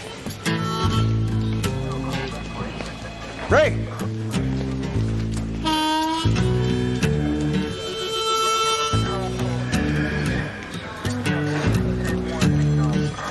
What's the matter, Pops? Something died in your throat? Not yet. Detective Huey, have you seen Detective Vecchio? You mean Ray? Yes, Ray Vecchio, the detective. No, the lunchroom maybe. Thank you kindly.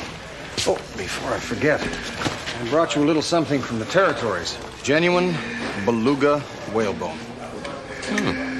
What is it? That's a sextant. What's a sextant? Well, it's a very handy little device. Let's say, for instance, you're tracking a suspect. You can use this to triangulate your location. Sure, if you find yourself in a vast open territory with no distinguishing landmarks. I can see how this can come in real handy in Chicago, Fraser. I'm glad you like it.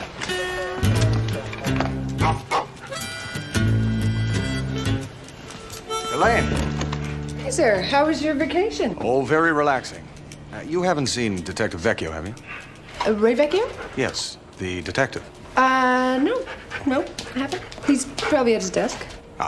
Well, allow me to give you this small gift from the Northwest Territories.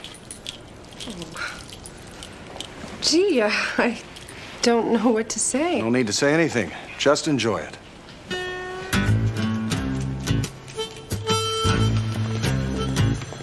Hi, Lieutenant. Constable, you returned.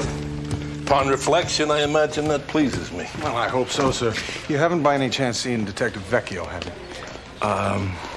Listen, we gotta talk. Lieutenant, we got to dust up in interview 3, and there's a guy from the IRS says he wants to talk to you. IRS? All right, listen, Fraser. A couple of things I gotta do, but we have to talk.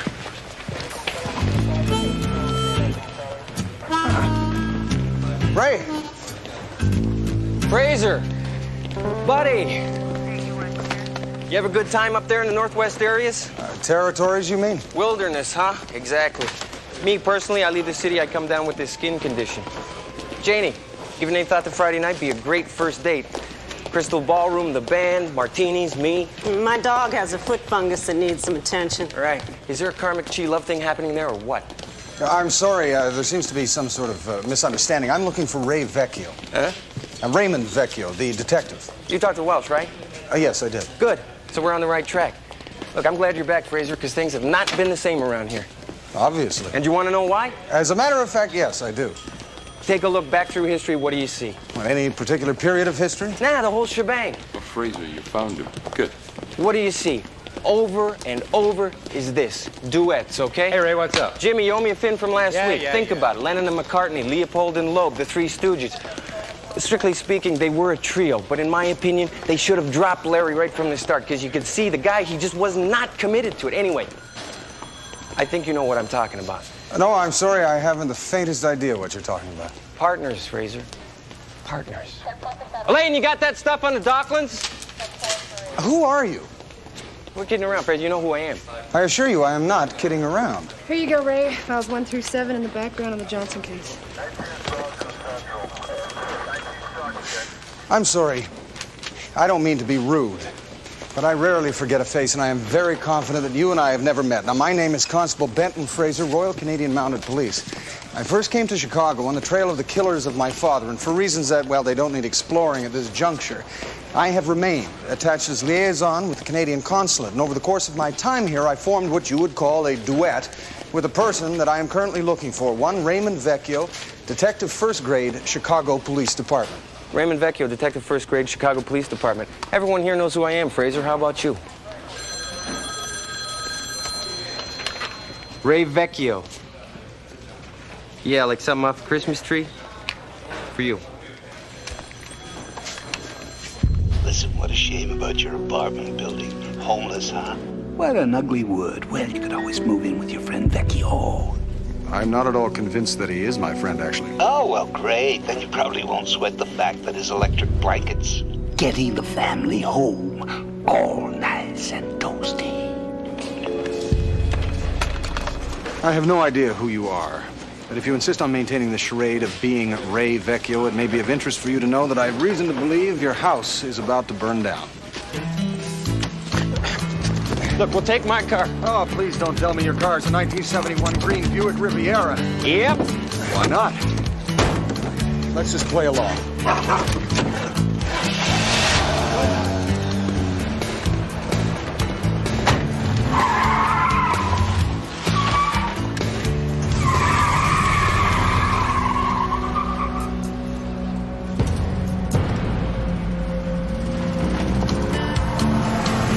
I believe that was a stop sign. My house could be burning down. You're worried about a stop sign? Well, it's no reason to compound a tragedy.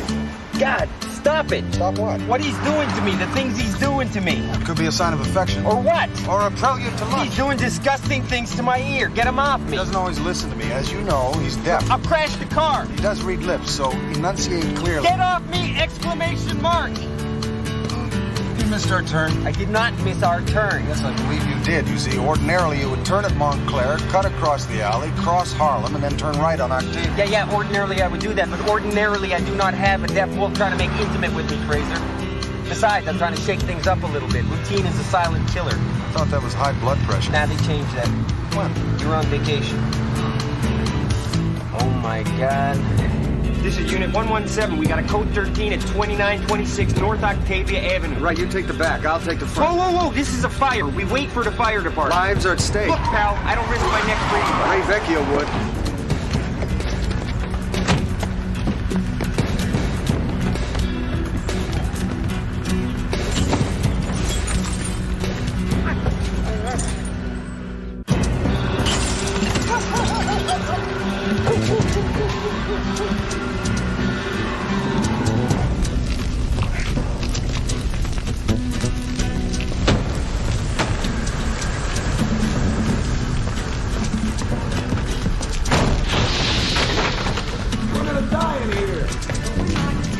Cover your face.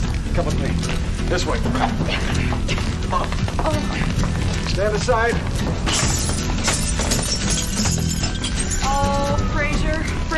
Forget it. Trust me. You I trust. It's the landing that I'm not so sure of.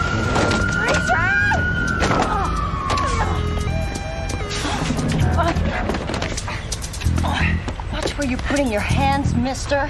You know, I'm carrying a little extra weight. All right, I'll push.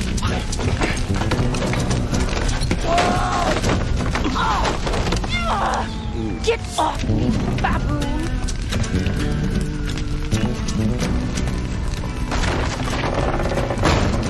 It's hot. Is this my final posting? I wasn't aware you could feel heat. I'm dead. I'm not insensible. What are you going to do about the Yank? Well, what do you propose I do? Collect forensic evidence to determine if he is who he claims to be. Of course he's not who he claims to be. Well, there are those who would contradict you. You might be delusional. You know, you might be delusional. Oh, that's another story. Well, there you are. You there in the building? Is there anyone else inside? Yes. Alive? They are. Bringing them out now.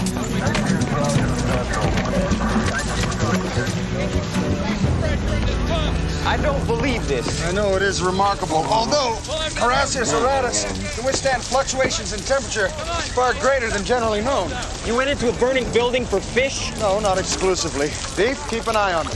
That man just went into a burning building for fish. Oh, sure. You take that extra step for red bubble-eyed goldfish. Kramer, take the bath! Shaking like a leaf. My heart's going 100 miles an hour. Fraser, feel my heart. Tell me it's not going 100 miles an hour. Franny, your heart's fine. Excuse me, Francesca. Do you know this man? Yeah, of course I do. Doesn't he know? I think he's a comedian. Hardy, ha ha ha. So did you hear or see anything? Okay, I had Linda Ronstadt on the tape deck, and I was in the middle of a facial peel, so no. And our brother-in-law here was in the middle of his usual. My teeth. I had the water going. I was working on my molars, right? Next thing you know, I got a mouthful of smoke. Okay, but did you hear or see anything? I think we've already answered that. I said no.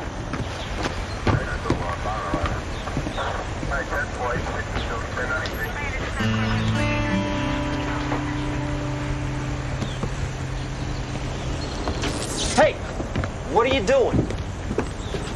I don't know where you come from, but I come from this little place called America where we got this big thing called electricity.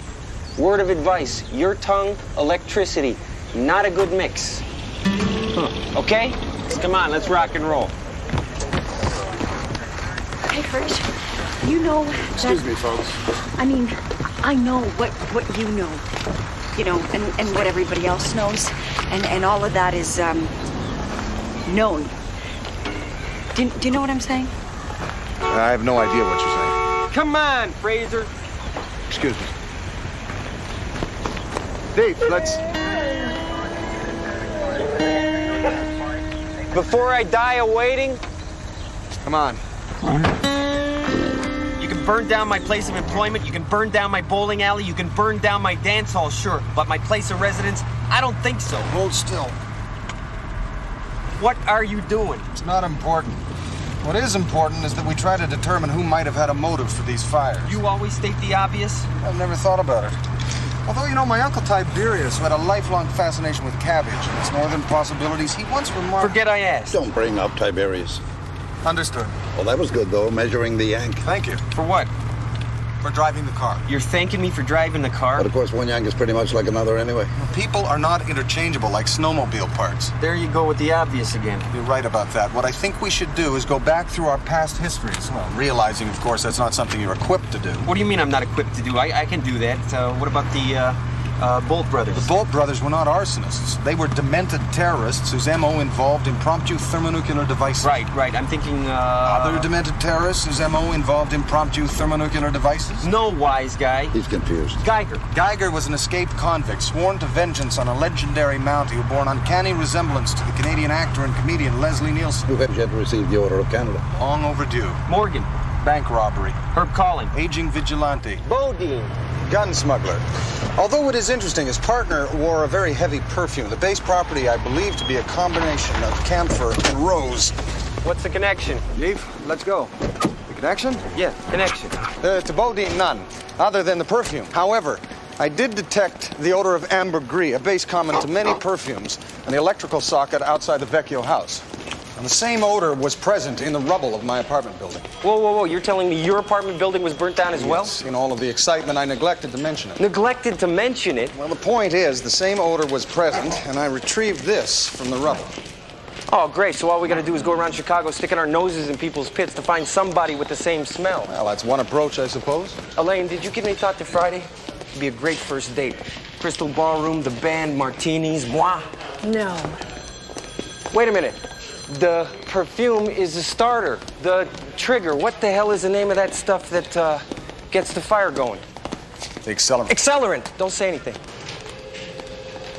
2.5 years ago, we nailed a painter named Zoltan Motherwell.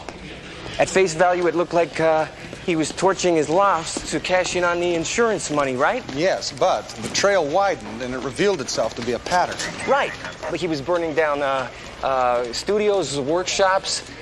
The guy was on a psycho mission against art. Yes, and in each case, the accelerant was... perfume. Give me 5, Detective. 229 West 97. I'm afraid you got ink all over my fingers. Terribly sorry. What is that all about? It's just a little thing we do.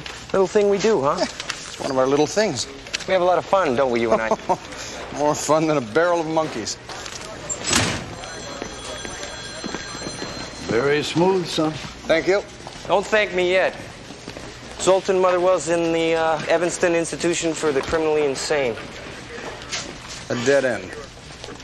Maybe, maybe not. I got a hunch. You have hunches? That's pretty much all I ever have. You know that, Fraser. What about his teeth? Oh, I'm working on that. Let's go. You're working on what? What?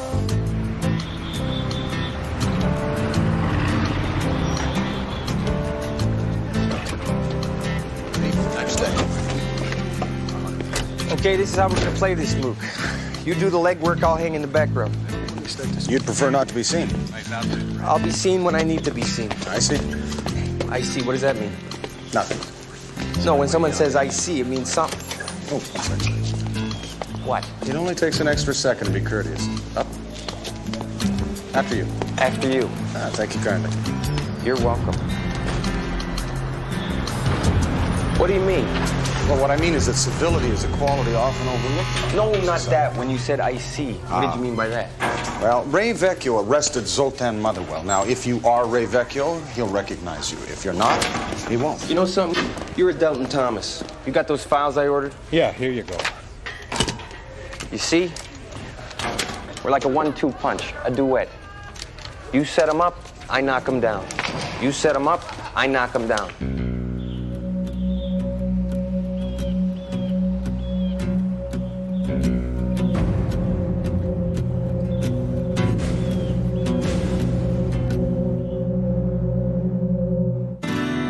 I have no regrets, Constable. I now live a life of simplicity and purpose. I couldn't live like this before when I was a slave. You understand me?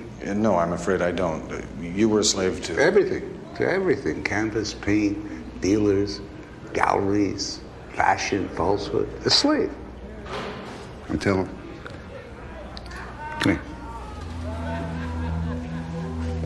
Closer. Closer. I think this is close enough. Until I realized it could be reduced to ashes. Wiped clean. I understand. You understand, I don't believe this. Who's he? He's a detective, apparently. My problem, Mr. Motherwell, is that it would appear that someone is continuing your efforts on a far more personal level. My apartment building has been burned down, leaving all of its tenants homeless. Oh, that's tragic. But that's the nature of artistic movements. I was merely the first great performance arsonist. Of course, there'll be followers, imitators, possibly schools. All right, okay, I've had enough of this. You see, my friend here, he's Canadian. He's polite. He'll let you ramble on about this namby-pamby art crap. But me? I don't know what art is. But I know what I like. And you, dirtball, I don't like. Who are you? Hey, shut your trap! You look into my eyes. You look deep into my eyes. What do you see? You see the guy? Do you see the guy? The guy that put you in here? Right? Right? Right? Right? Good! Let's talk about this copycat torch that's walking the streets. It's got your signature, which means you know the torch. How could I possibly have anything to do with this, detective? I'm incarcerated. Okay, I got a phone log here. 3 phone calls made by you, 2 by payphone, 1 to 555-0188. That's a district of the Chicago Police Department. My district, my department, my phone. In fact, I picked up the phone. Concerning my house. Possibly. Possibly. Visitor's log.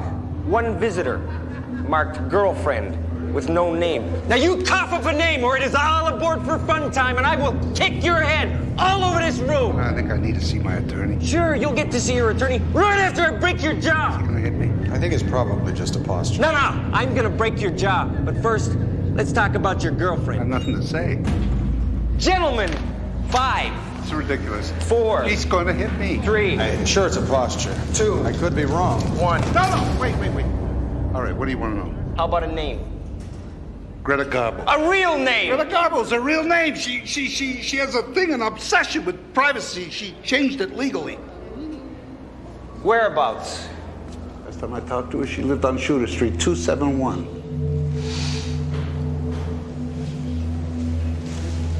Thank you kindly. I'm glad to help.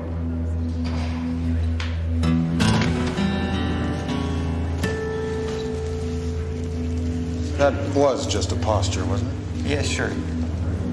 It's a posture.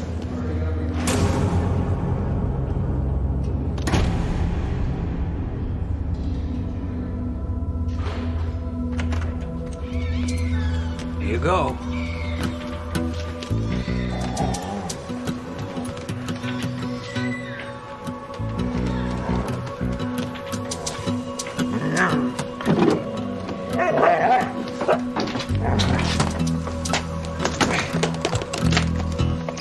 Ray, I found her supply.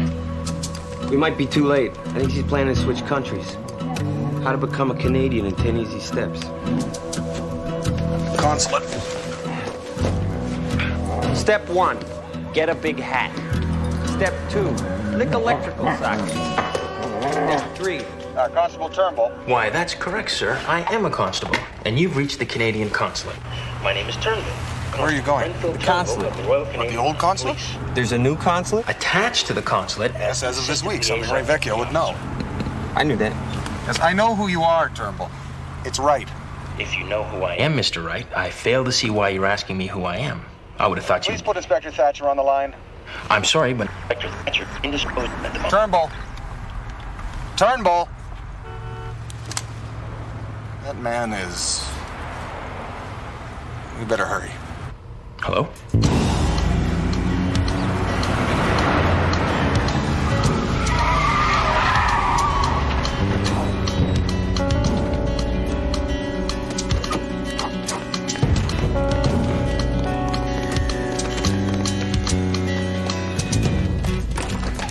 Constable Fraser, you have impeccable timing. I would appreciate your opinion. Do you think Her Majesty would be happy here? Very happy, yes. Turnbull, have there been any visitors in the office today? Any couriers? Any deliveries? It's been very quiet today, sir, with the exception of the builders and movers, and a very peculiar conversation with a man named Wright. That was me, Turnbull. Ah, deliberately misidentifying yourself. Very kind, sir. Is this guy for real? Very much so, yes. I wouldn't go in there, sir. The inspector's in a high-level meeting with a man from Scandinavia.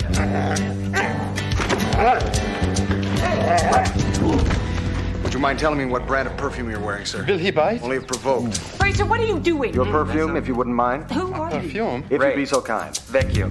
Oh, the palm. Of course you are, Detective. Deep. I'm so terribly sorry, sir. There's been a horrifying mistake. That would be one way of putting it, Fraser. Let me introduce you to Sven, my interior designer. Sven, this is Constable Fraser, with whom I would like to have a word in private. So if you and Detective Vecchio wouldn't mind. I imagine, sir, that you would like something resembling an explanation. That would be a good idea, Fraser, because at this particular moment I can assume only one of two things. Either you are mentally unhinged, or you object on principle to interior designers. No, sir. I only objected to his smell. Sven's smell? Yes, sir. Sven's smell. You see, the base property of his cologne was identical to the base property of a perfume that was used as an accelerant in two fires, one at my apartment building and one at the Vecchio house. And I had reason to believe that the consulate was the arsonist's next target. The arsonist? Yes, sir. It would appear that I am being stalked by a performance arsonist. Okay, that would qualify as an explanation. Oh, sure, people snigger. What use is the monarchy, they say? And right then and there, I know they've never experienced the horse guard on parade. Here they come. Who? Fire department. Fire!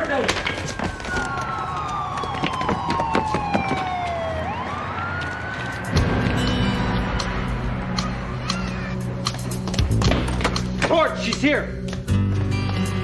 May I, Yes. Thank you.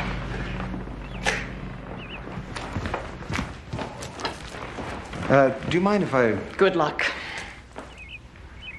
May I just say, sir, and I'm by no means an expert, but that muted green with the flecks of gold, I think would be a wonderful complement to the woodwork, the walls, and your eyes.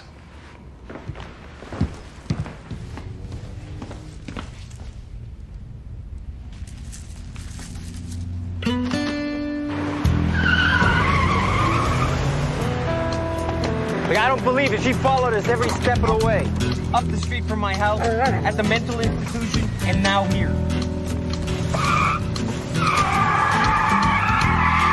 Sandwich? We are chasing a torch, and you're thinking about food? Well, we have to keep our strength up here, bite down. Oh, wrong sandwich. What was that? Window putty. What else you got? Got any pastrami? No, I'm sorry. She's headed for the freeway. Look, I'm not blind. I can see. Okay, so now we are following you. You've been watching your handiwork, but now we are behind you. Got any roast beef? No, I'm afraid not. And you know, I really don't want to be a party pooper, but if she's been following us to witness her handiwork, she can, in theory, still do that. How? We are following her in a car. Well, exactly. All she has to do is look in her rear view mirror and watch us burst into flames. Burst into flames.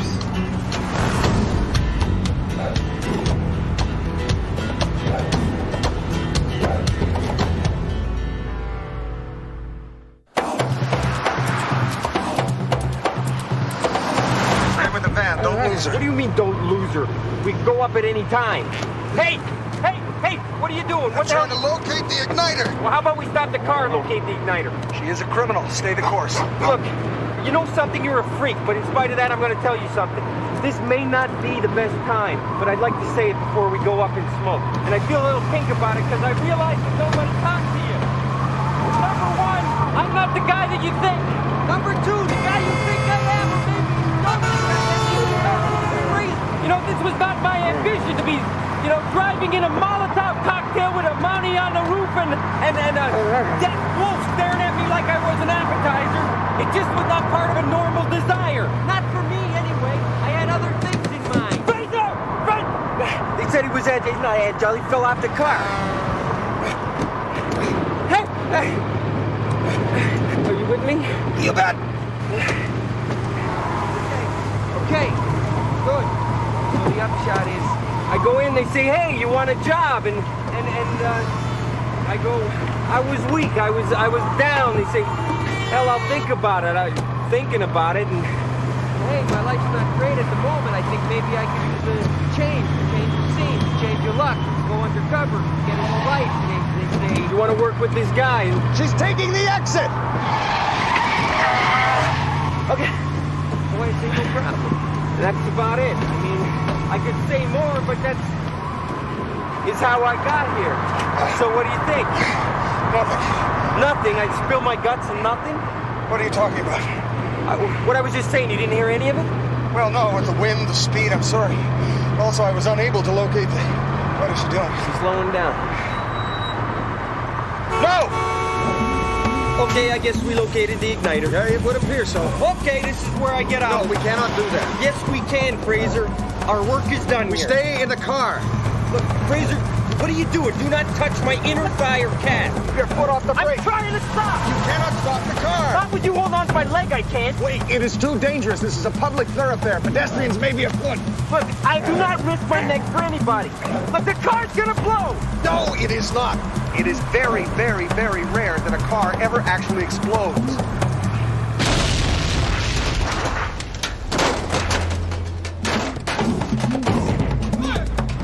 Mental note.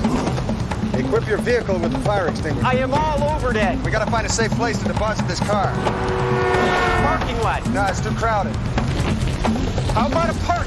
There might be children present, family pets.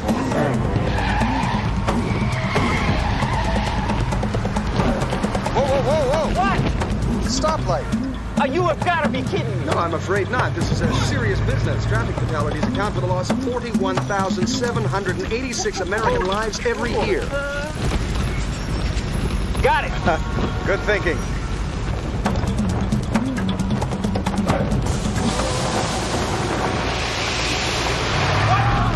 What is this, some kind of super fire? No, you shouldn't have pressed the hot wax option. Now what? Ow! The lake they call Michigan. Lake Michigan. Yes, the lake they call Michigan. Lake Michigan. All right. Straight in? Straight in. Listen, in case something happens, I just want you to know, it's been a pleasure meeting you. Ah, so you admit we've never met. I'm not admitting anything. Give him some ground, son. Why? Because there's nothing to admit. He's not bad for you. Are you sure? Yeah, I'm sure. We're getting closer. I can see that. I'll say goodbye now. Well, I'll speak to you later. You bet you will. And I mean it. It's been weird, but it's been a pleasure. Likewise. Let's lock our load. Lock and load. Lock and load, I'm sorry.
He's a fine painter. Lower the gun, Miss Garbo. A great artist. Like the man said, put the gun down. And I'm carrying on his work. I said, put the gun down.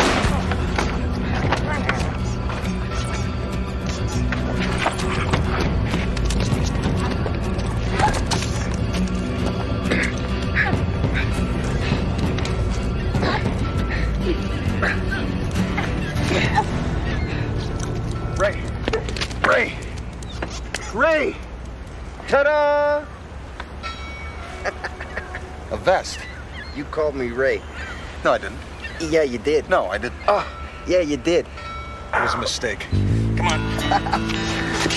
You know I'm Ray. Don't fight it, Benton, buddy. You are not Ray. You don't even look like it. Could have had plastic surgery. You could also be unhinged. I got papers to prove it. I'll show you. I don't want to see them. I'm Ray. All right. If you're Ray, where were you born? Ah, that's smart for me to get shot. Ah, see? See?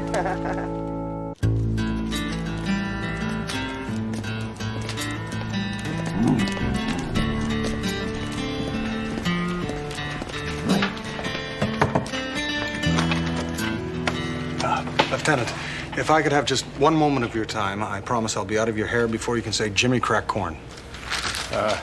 Rudolph, would you please?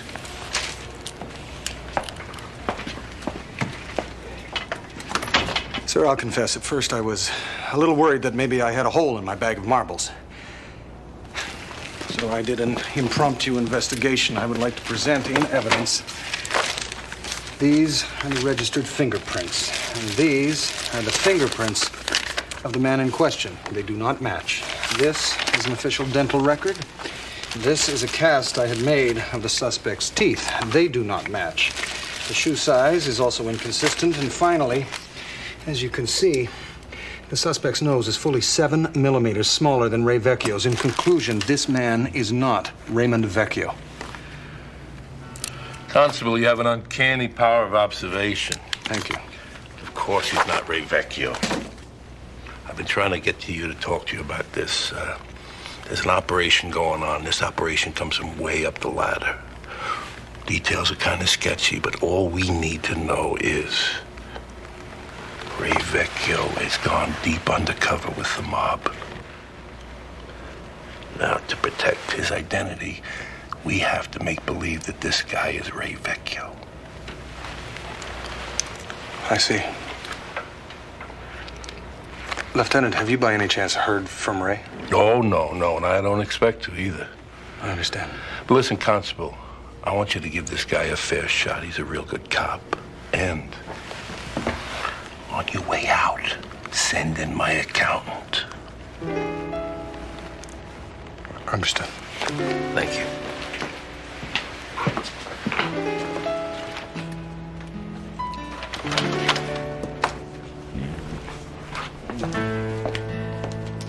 Ah, Rudolph. Hey, Fraser. It's turned up on my desk. It's for you. What do you make of it? It's a message.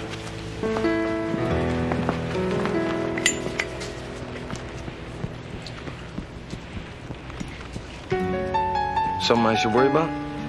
No. No, everything's all right. Everything is actually fine. Okay. Well. Hey, Ray. Would you like to go and get something to eat with me? Yeah. I just gotta... I'll put away these files and I'll meet you at the car. All right. It's good. You want my opinion? Do I have any choice? He's a good man. I think you're right. And we have to find somewhere to live. What do you mean, we? Well, that's a cruel joke, son. I've been thinking about an office. I think I need an office. What the hell would you do with an office? Office work, memoirs, catch up on my taxes. Taxes? You've been dead for 2 years. Oh, they find you, son. They find you.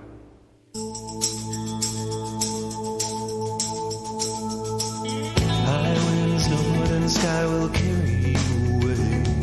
You know you have to leave here. You wish that you could stay. Swore directions on this map, but you're only going one way. South, that's the way I'm going.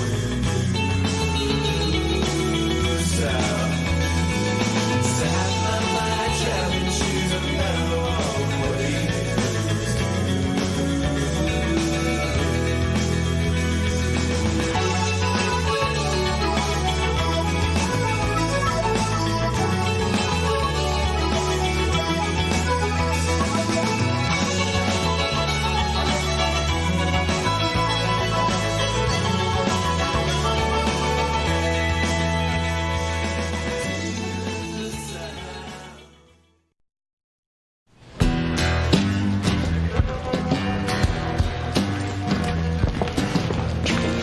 Mallet, Internal Affairs. Open the cage.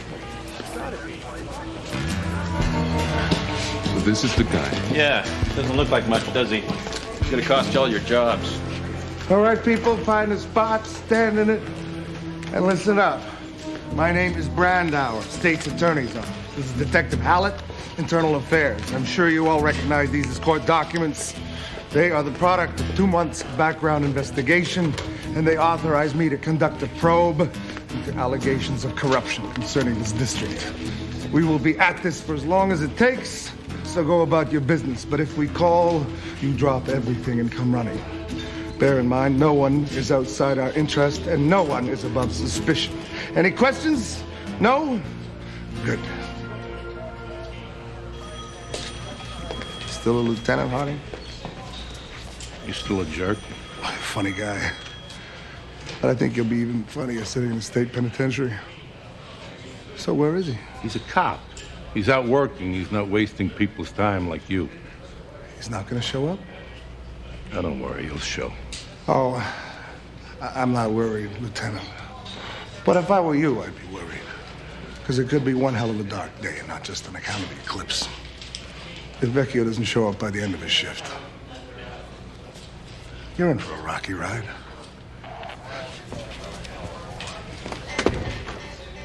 And coming up later today, a solar eclipse. And remember, kids, it's perfectly safe to look at the sun. No matter what anyone else has told you, the sun's rays are completely harmless. No. Just kidding. Use your head. Keep your eyes closed. Now let's have a listen to Crowbar and Class from the Past.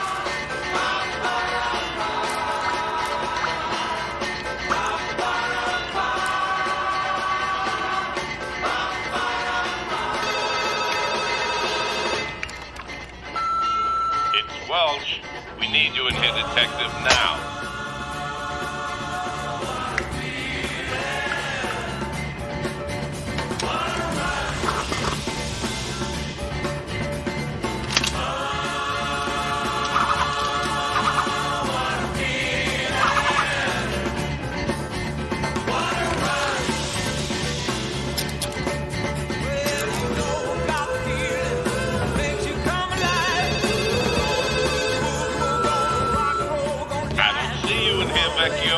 You better be on your way.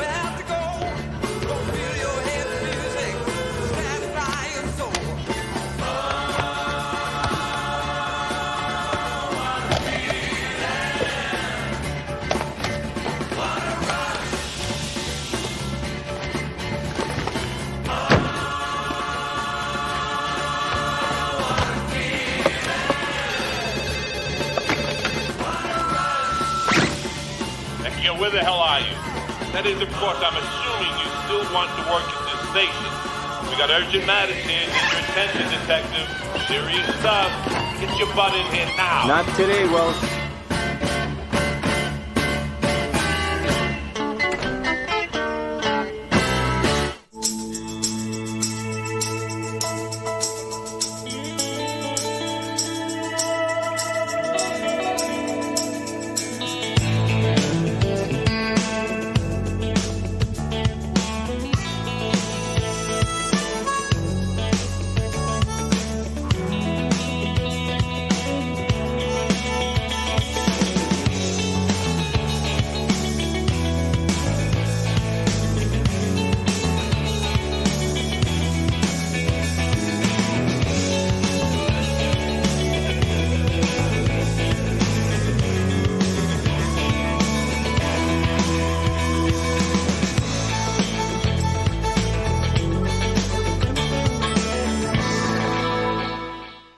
This whole thing began with the con that they have in the holding cells called Syracuse.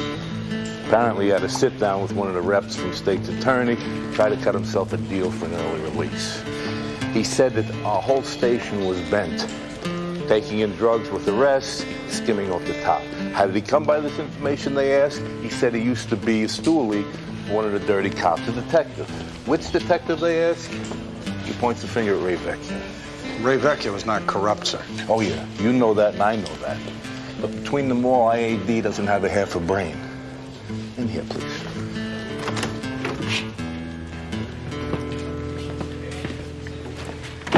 Now, on top of that, Brandau and I have this thing. We've been going at each other on and off for about 20 years. Now, any excuse he gets, he's going to jump on, and he'll start digging. Now, I know the station is clean, but there are always loose ends. If Vecchio doesn't show, this district will have its collective ass in a sling. So you need Ray Vecchio? By end of shift, 5 o'clock. Which one, sir? Which one what? Which Ray Vecchio? The detective formerly known as Ray Vecchio or the current detective known as the former Ray Vecchio? What? I'm looking for toilet paper. Here, scram. I can't go in there and tell him that Ray Vecchio is undercover on another operation and that this guy at the desk is not the real Ray Vecchio. If I do, these morons will have it on the 6 o'clock news, and the real Ray Vecchio will end up a dead body leading off at 11. See? The only way to handle this is we gotta bluff it out. You look for the new guy, and I'll stall. Understood. All right.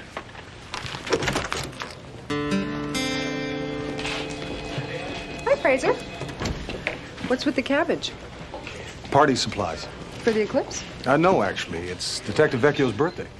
Fraser, it's not the new guy's birthday. Well, yes, but the former Ray Vecchio always had a party. If we wish to maintain his cover, it follows that the current Ray Vecchio should have a party as well. And we use the fish for? For the games. Bobbing for trout. You see, I've organized a traditional Yukon celebration in his honor. couldn't you just bog for apples? They're not very plentiful in the Yukon. It's the dumbest thing I've ever heard. Is that a traditional Inuit game? No, the locals favor something called Twister. I'll take the fish. Ah, thank you kindly. Oh,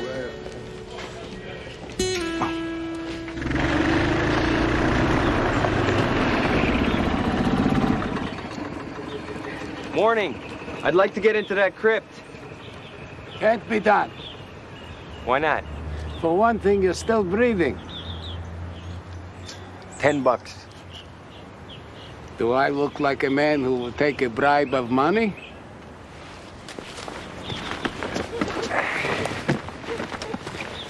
Isle of Mull, 16-year-old single malt scotch.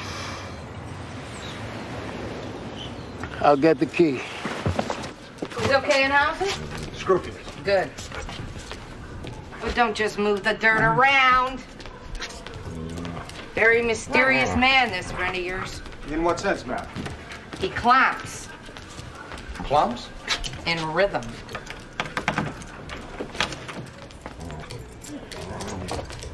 Well, most tenants I get to know, but him, very secretive. And I wouldn't know about the clomping except that I live right below him. And I'll be fixing my hair or something, and I'll hear this, well, it's not really like clomping, actually. It's more like he's shuffling or something. Dancing, possibly? Oh, there you are, yeah. And he's real light on his feet. I can get hypnotized and just sit there for an hour easy.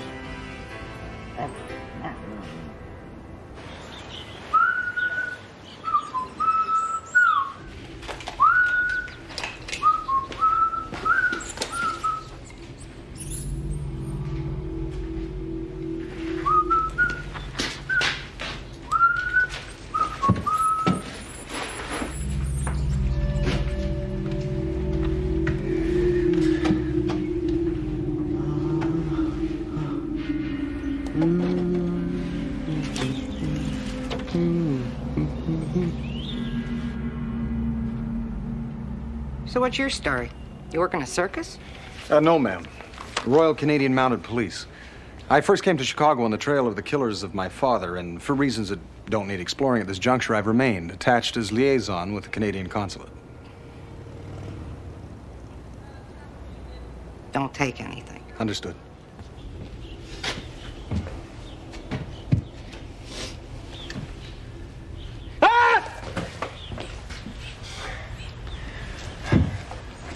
Jesus, you scared me to death. This thing doesn't work. What do you mean it doesn't work? It's just a bottle. It doesn't work or not work. If nothing comes out of it, what is it? It's empty. But it isn't empty, so it must be broken. If it was broken, it'd be empty. Exactly.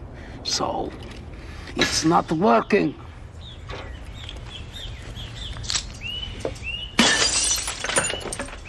There. Now it's broken and it's working.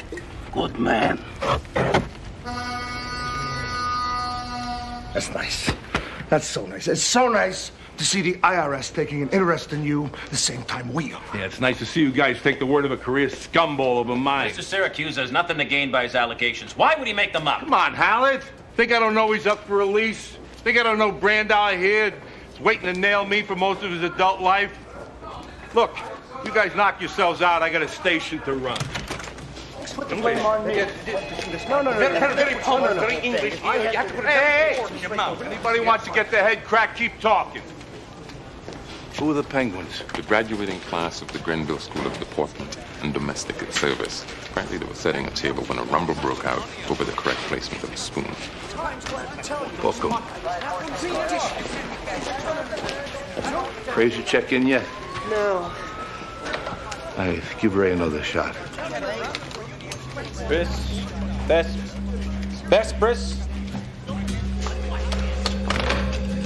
1 month before I get to become a real cop and this happens. Just be straight. You got nothing to hide.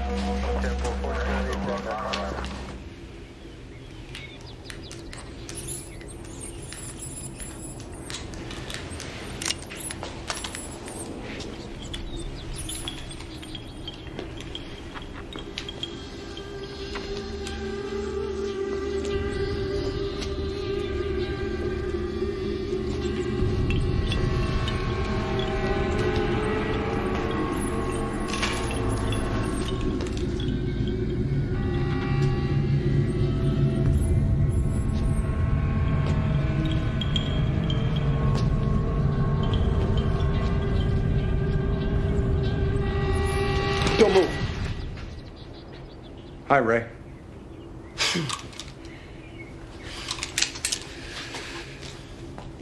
So we're on a stakeout. It's good. Who's the target? None of your business. Ah, secrecy. It's very wise. You know, it reminds me of a time I spent near Skull Rapids. I was holed up in the carcass of a caribou for almost 72 hours. And you know, to this day, I have no idea who we were actually waiting for. But I can tell you that after 72 hours, the smell of a caribou carcass is almost hallucinogenic. Are you unhinged? Not that I'm aware of. Hey, how did you find me? Well, you'd circled an obituary notice in a newspaper that was lying on the counter in your apartment. Wait a minute. You broke into my apartment?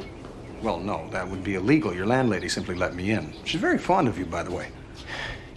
You invade my castle, you track me down, you almost get your head shot off.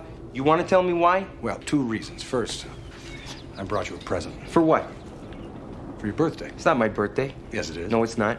Well, I think you're wrong about that. You see, Ray Vecchio was born... Hey, let's just drop that, okay, Fraser? You and I both know I'm not Ray Vecchio. You're not? No. You sure about that? I don't even look like him. Well, you could have had plastic surgery. You are unhinged. You think? Yes, I think. Look, I'm not Ray. I mean, I am Ray, but I'm not Ray Vecchio. I'm Kowalski. Stanley Raymond Kowalski. Your name is Stanley Kowalski? Look, my dad had a thing for Brando. Me, it was always Steve McQueen. So I go by Ray. Well, it's a pleasure to meet you, Ray Kowalski. Come on. Yes, sir. Get butts over here. Sir. Enough with the good manners. I wish, sir. I said enough. Yes, sir. Is this your phone log? Yeah. Why all the calls to Vecchio? Maintaining contact with detectives is part of what I do. And after you clocked out, it isn't? You got a dozen calls in there after your shift. It's not a 9-to-5 job. What does China White mean to you? Nothing. Try again. Dishes. Drop the attitude, Vespris. You know it's heroin. You were in on it, weren't you? I don't know what you guys are talking about. Missing drugs. Vespris, you want to be a cop. Give me Vecchio and give me Welsh. Most importantly, Welsh. And you just might get to be a cop. Otherwise, who knows what might happen.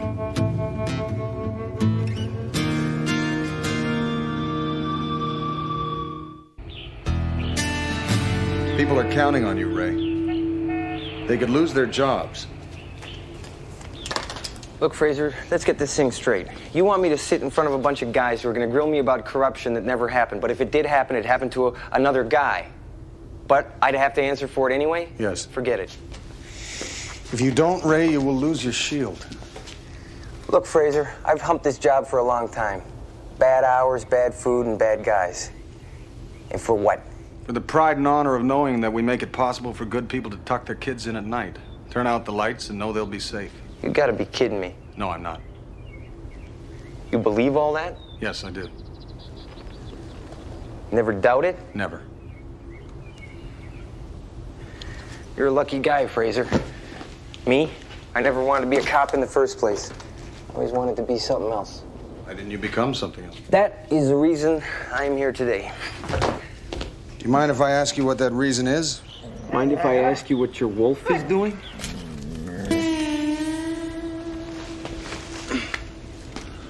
I have no idea. Although in his youth, Diefenbaker did demonstrate a keen interest in horticulture. You know, Fraser, when they offered me this assignment, they made it sound kind of normal. They say, hey, Ray, here's a chance to start over. Ditch the past. What's the catch, I say? Oh, your partner's Canadian. Canadian? I got nothing against Canadians, except for the time when they won the World Series. 2 times. Which I'm willing to overlook. Thank you. But in no time did they say, oh, by the way, you'll be working with a Mountie who's got a wolf that's a florist. Hold these, will you?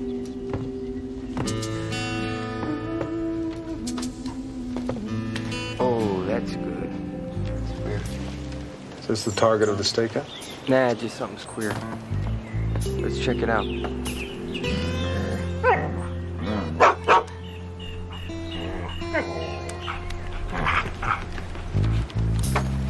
all that?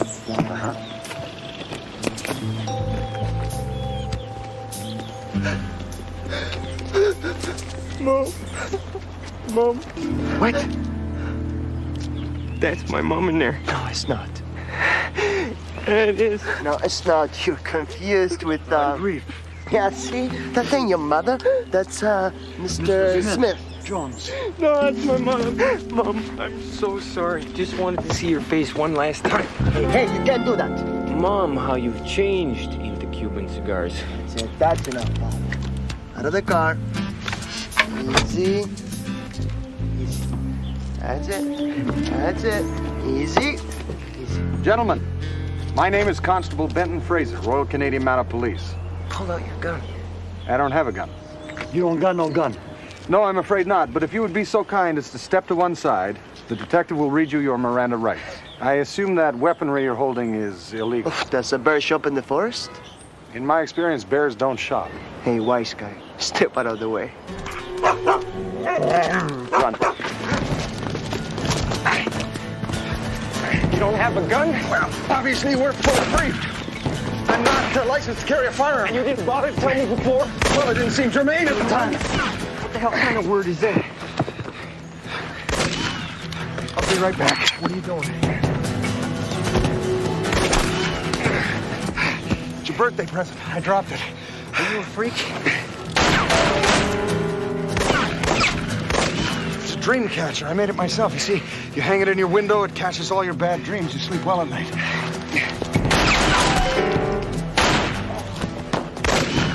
Sleep fine. And these are eagle feathers. Fraser, when they shoot us, I'll be glad I knew that. Come on, let's go! You'd be surprised at how difficult it is to acquire an eagle feather. First of all, you have to apply to the National Eagle Repository in Commerce City, Colorado. And then you just have to hope that someone finds a dead eagle in the woods. And that they have the presence of mind to put it on ice and then courier it to Commerce City. Really? Really. Go. And then basically, you just wait.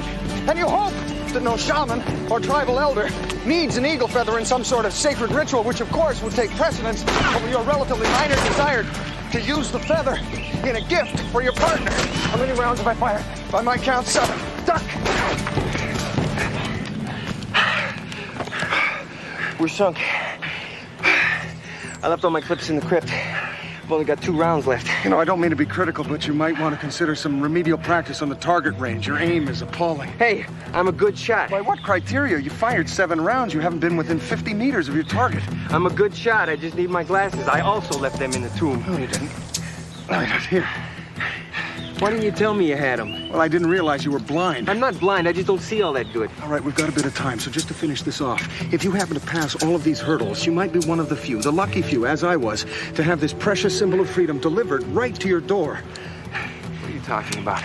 The eagle feather. You are a freak.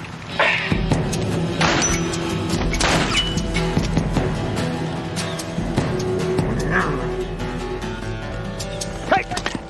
Brett, down! Down! Hands. It's good work, Ray.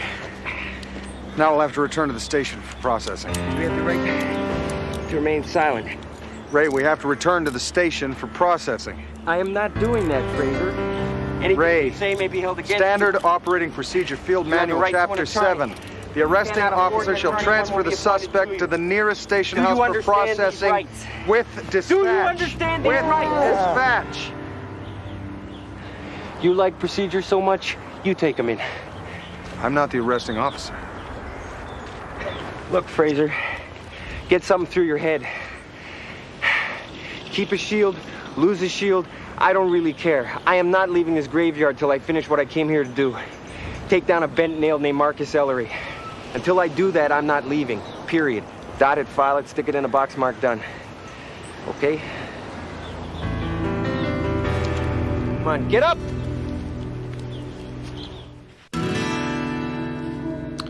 Tell us about Alcorn Street. That was a stand-up bust. Oh, yeah. Yeah, we took down a couple of real dirt bags. Ray risked his life to save a child. Yeah, it was a great day for cops. No kidding, you scored a big out with China White. What are you talking scored? We seized a shipment of heroin. You seized 10 kilos of heroin. By the time it was signed in evidence control, there was only one. That's crap. Hey, we'll tell you when you're done. I don't have to take this. Sit down.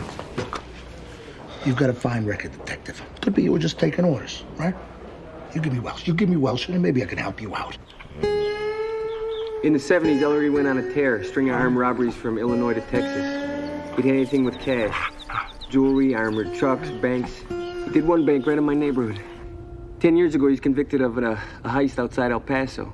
En route to the state pen, he escaped. After that, went off the grid.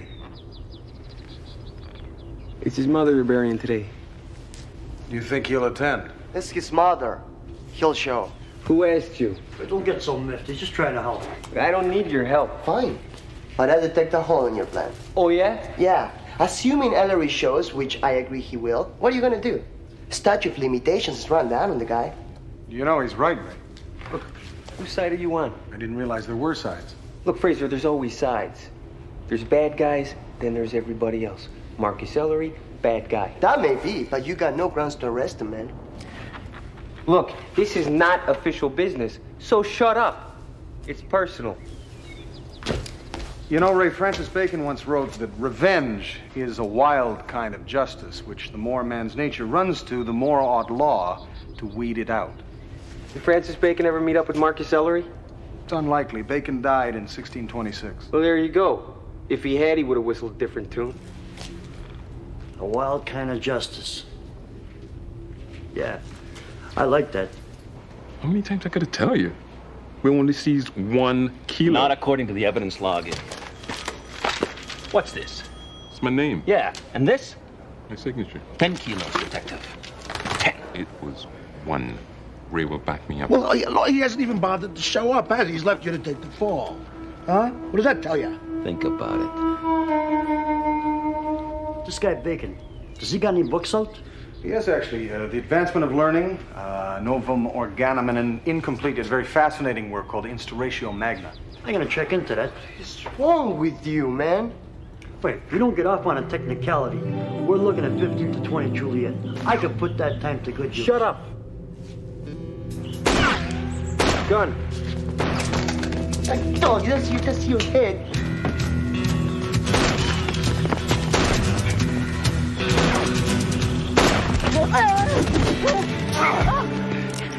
Oh, dear. Who the hell are you? Gladys Carls. I'm terribly sorry, ma'am. We thought you were a desperate criminal. Did I hurt you? No, it is a bit stiff, though. What is, ma'am? My leg. Oh, yes. Here, let me help you up. Thank you, with my hat. Oh. I'm just visiting my husband. What, you hate the guy so much you fire 6 shots into him after he's already dead? Hate him? Good Lord, no. I loved him dearly. I'm just executing part of his will. What, is he like a masochist or something? Well, we try that sometimes, but he hated pain. No, he was acrophobic. He's afraid of acrobats. No, insects. Exactly. Well, you see, Henry was of the belief that lead would discourage insects from feasting off them, so I shoot a little in every now and again to keep them away. I don't know if it works, but it makes me feel better.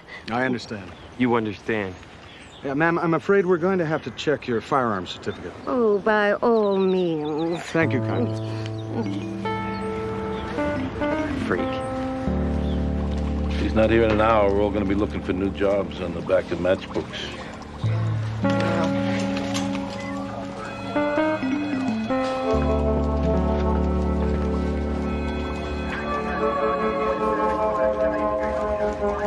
Can I ask you something? Do you find me attractive? Oh, I wouldn't say attractive. No. Cute, maybe. I'd say well-favored. Did I ask you? Sorry, I thought you were asking all of us. Well, I wasn't, so zip. Well, you find me attractive? In what sense? In the sense of, being a woman. Do I think you're an attractive woman? No. No. I'm not the woman. You're the woman. I'm the woman. No, I'm a woman. Butt out. Well, she is. Well, I know she's a woman. I'm asking Fraser to pretend that he's a woman. Okay? Oh, can you do that, dear? Well, I have done that, yes. So have I. It's rather fun. Look, you three zip, and you pretend you're a woman, okay? You find me attractive? Very much so, yes. You're not just saying that. Well, I'm not really qualified to judge, Ray. Oh, what's funny about that? He isn't. That just sounds like something my wife would say. I didn't realize you were married. I was, not anymore. That is so sad. Oh, yes, you know. 2 careers. She worked at the state's attorney's office. Just didn't work out. Oh, I recognize a tone of voice. I say, hey, it's no big deal. Tone of voice, you know? Yeah, he would know. His wife left him. He was a broken window. Glass everywhere. What about you, dear? Are you married? No, ma'am, I'm not. But I am acquainted with loss and, on occasion, loneliness. Oh, yes. Loneliness. It may sound silly, but I wonder how the sun will feel today when it's blocked out by the moon. Yes. It does seem sometimes as though the border between life and death is very poorly guarded. Yep. And if you're carrying the wrong passport, you wind up in a little drawer in one of these places. What I'm thinking is, who the hell hands out the passports? I mean, I wouldn't be here if I handed out the passports, you know? Or would you? That's the question, isn't it? Right. Right. Like you can't go forward until you go backward. Look, I tried to run away from my past, but you can't do it because it's in your skin. It stays with you. You got to retrace your steps to figure out how you got here. I took this bus. I drove this car. I got on this train. I walked down this street. I turned this corner. I opened this door. And I stepped into a bank.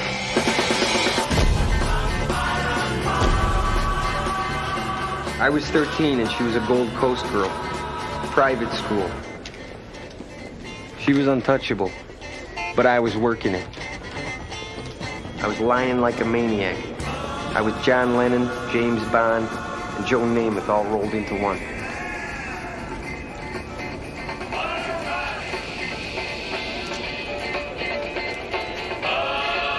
I think that man has a gun.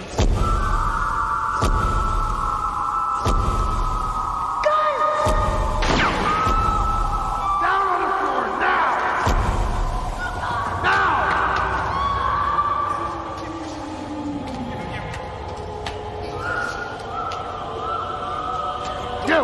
Little girl, get over here. Get over here. Kid, fill that up with money. Get up and fill it up.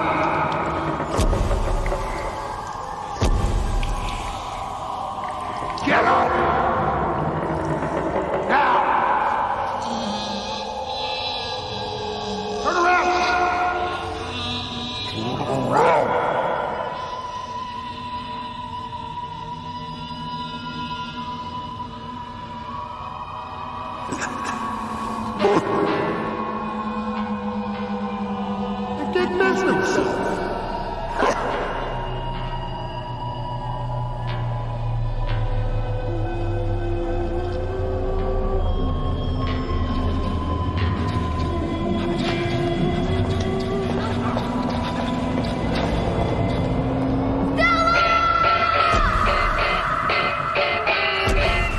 Stella.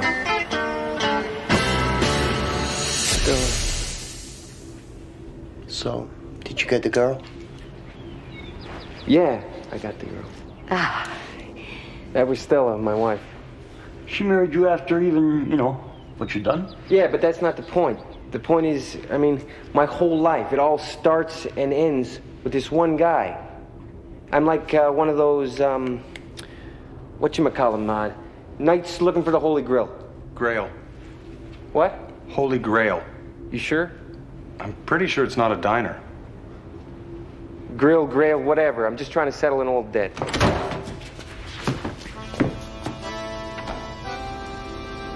Okay. Number one. This is either empty, broken, or not working. And number two. They're here. Oh, Tom, dear.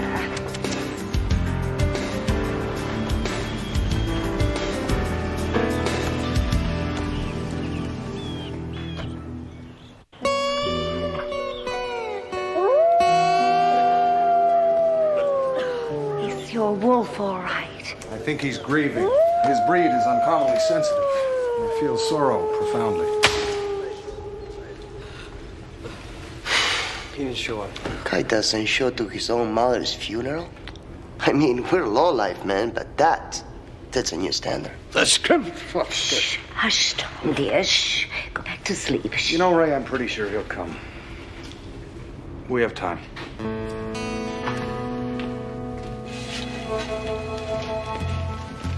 Running out of time. He's been in there for 37 minutes. This was on your watch, Lieutenant. I stand by my detectives. 10 kilos down to 1. We're talking big-time felony charges. I stand by my detectives. You were a clown 20 years ago, and you're still a clown, Welsh. You pushed me aside every chance you got, and when that wasn't enough, you put my brother in jail. My brother! Now, let me tell you something. Nothing's gonna give me more pleasure than taking you and this whole stinking division down. You got me?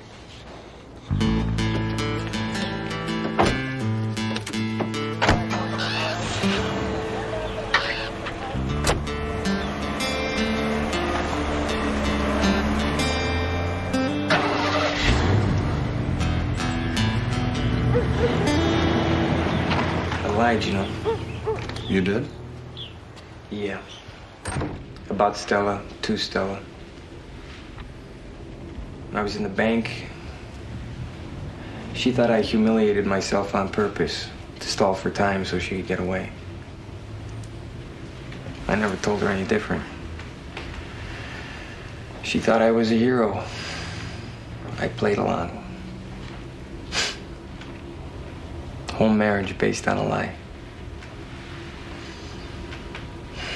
I was a con job then, and I'm a con job now.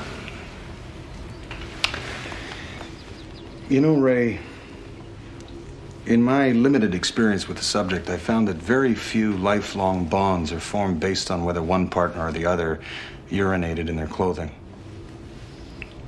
I'm willing to gamble, not with money, mind you, but I am willing to gamble that Stella looked beyond that one incident and saw the whole person. What do you mean?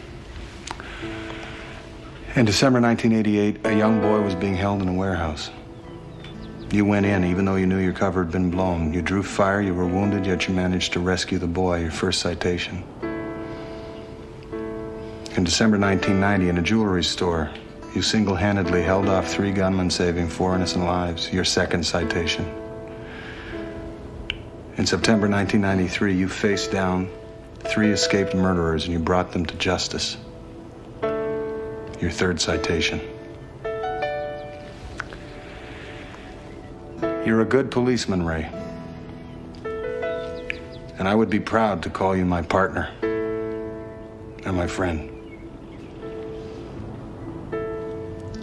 What was that last part? Friend.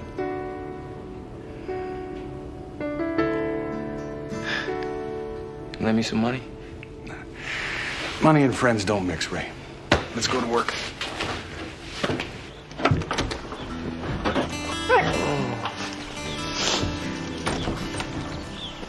How'd you know all that stuff about my background? Well, I had your fingerprints. I went through your files. You're a real nosy Parker, aren't you? I think it's prudent to know the mettle of the man you work with. Prudent. Is that like Jermaine? Think this thing would fly? Well, it's not a Frisbee, Ray. It's a dream catcher. It tangles up bad dreams. But do you think it would fly? There's only one way to find out.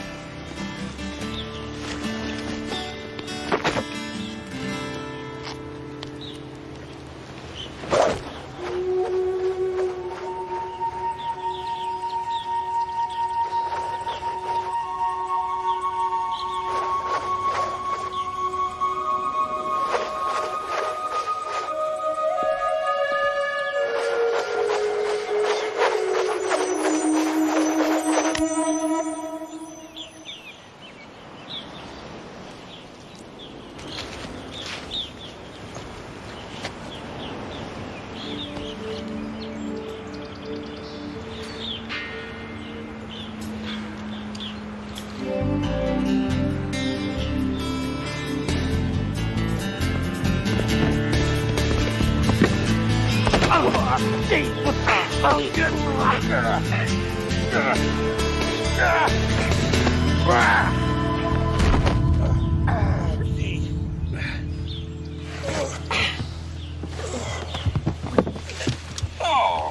hey man. Oh, whatever you want. My money, my wallet. It's yours. You remember me? Oh, yeah. You remember. Little kid in the bank, 1974. Oh, yeah. You remember. Kid wet himself. Tell me you remember. Hey, what the hell's happening? It's an eclipse.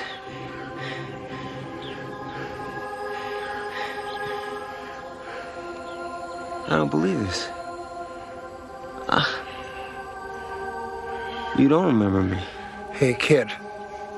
I've robbed a lot of banks. And I've spent a lot of time in jail. I don't have much of a memory about anything. I spent my entire life looking for you.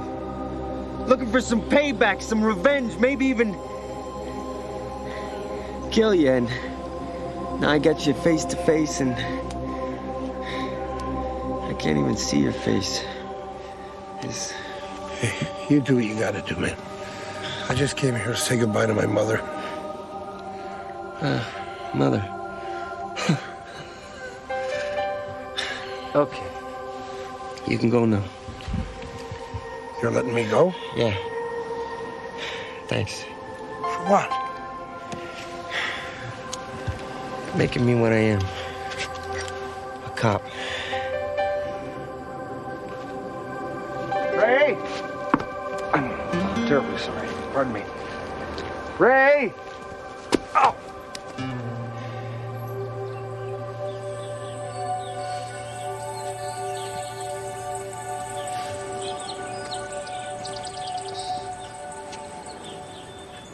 You overpowered me.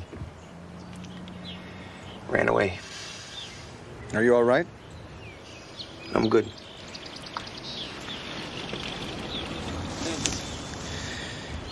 Well, we really should, Face the music.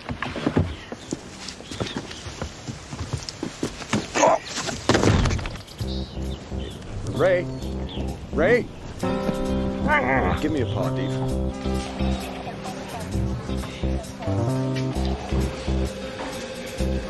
He's gonna show. He'll show.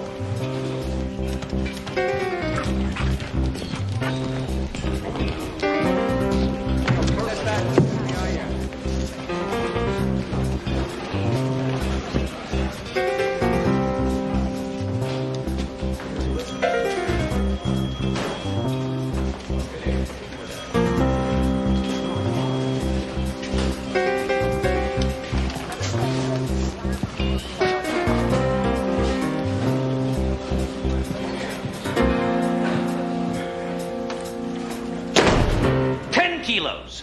Street grade heroin down to 1 kilo. Where'd it go? You tell me. You hard guy?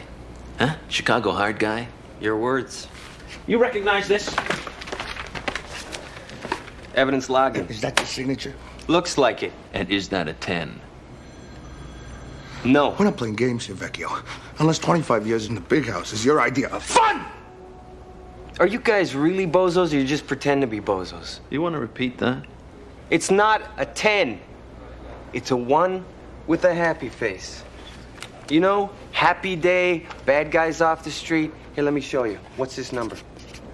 360. No, it's not. It's a 36 with a happy face. See? See? Do it all the time. You want us to check through all the records? Go ahead, knock yourselves out. Or we can cut to the chase.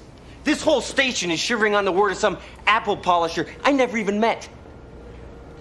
Come on. Put me in a lineup. Syracuse can pick me out. I'm good to go. You book me a room in the big house. If you can't, you can pack up your little circus and go home. Deal? Deal?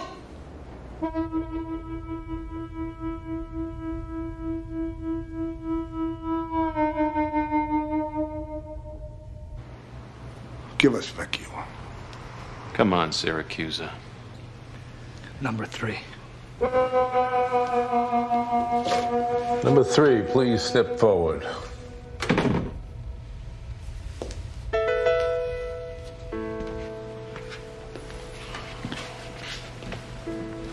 Your brother was nothing but a criminal, and I stand by my detectives.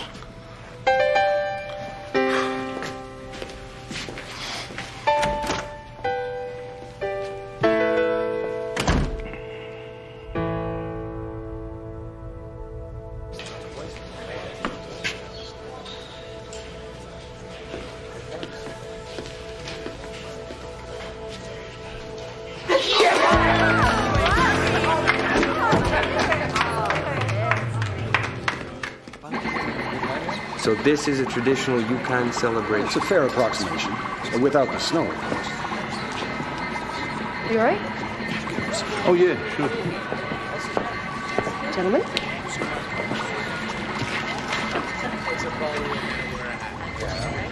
Huey, I don't think so. I can do it. I can do it. I can do it. I can do it. Oh! Sad. Party's going rather well, I think. Oh, yeah. You know, Fraser, that was weird. Seeing Ellery? Yeah, I should imagine. I mean, that guy dogged me my entire life, and now it's like the sky opened up or something. I don't know. You know, Ray, my father once told me that the sky isn't just above you.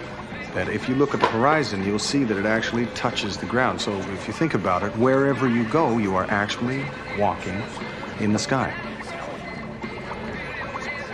You're a freak. Understood.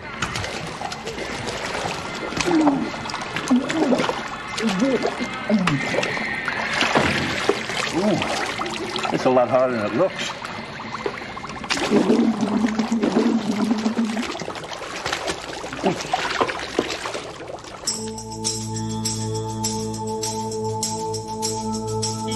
High winds, northern sky will carry you away. You know you have to leave here. You wish that you could stay. There's 4 directions on this map, but you're on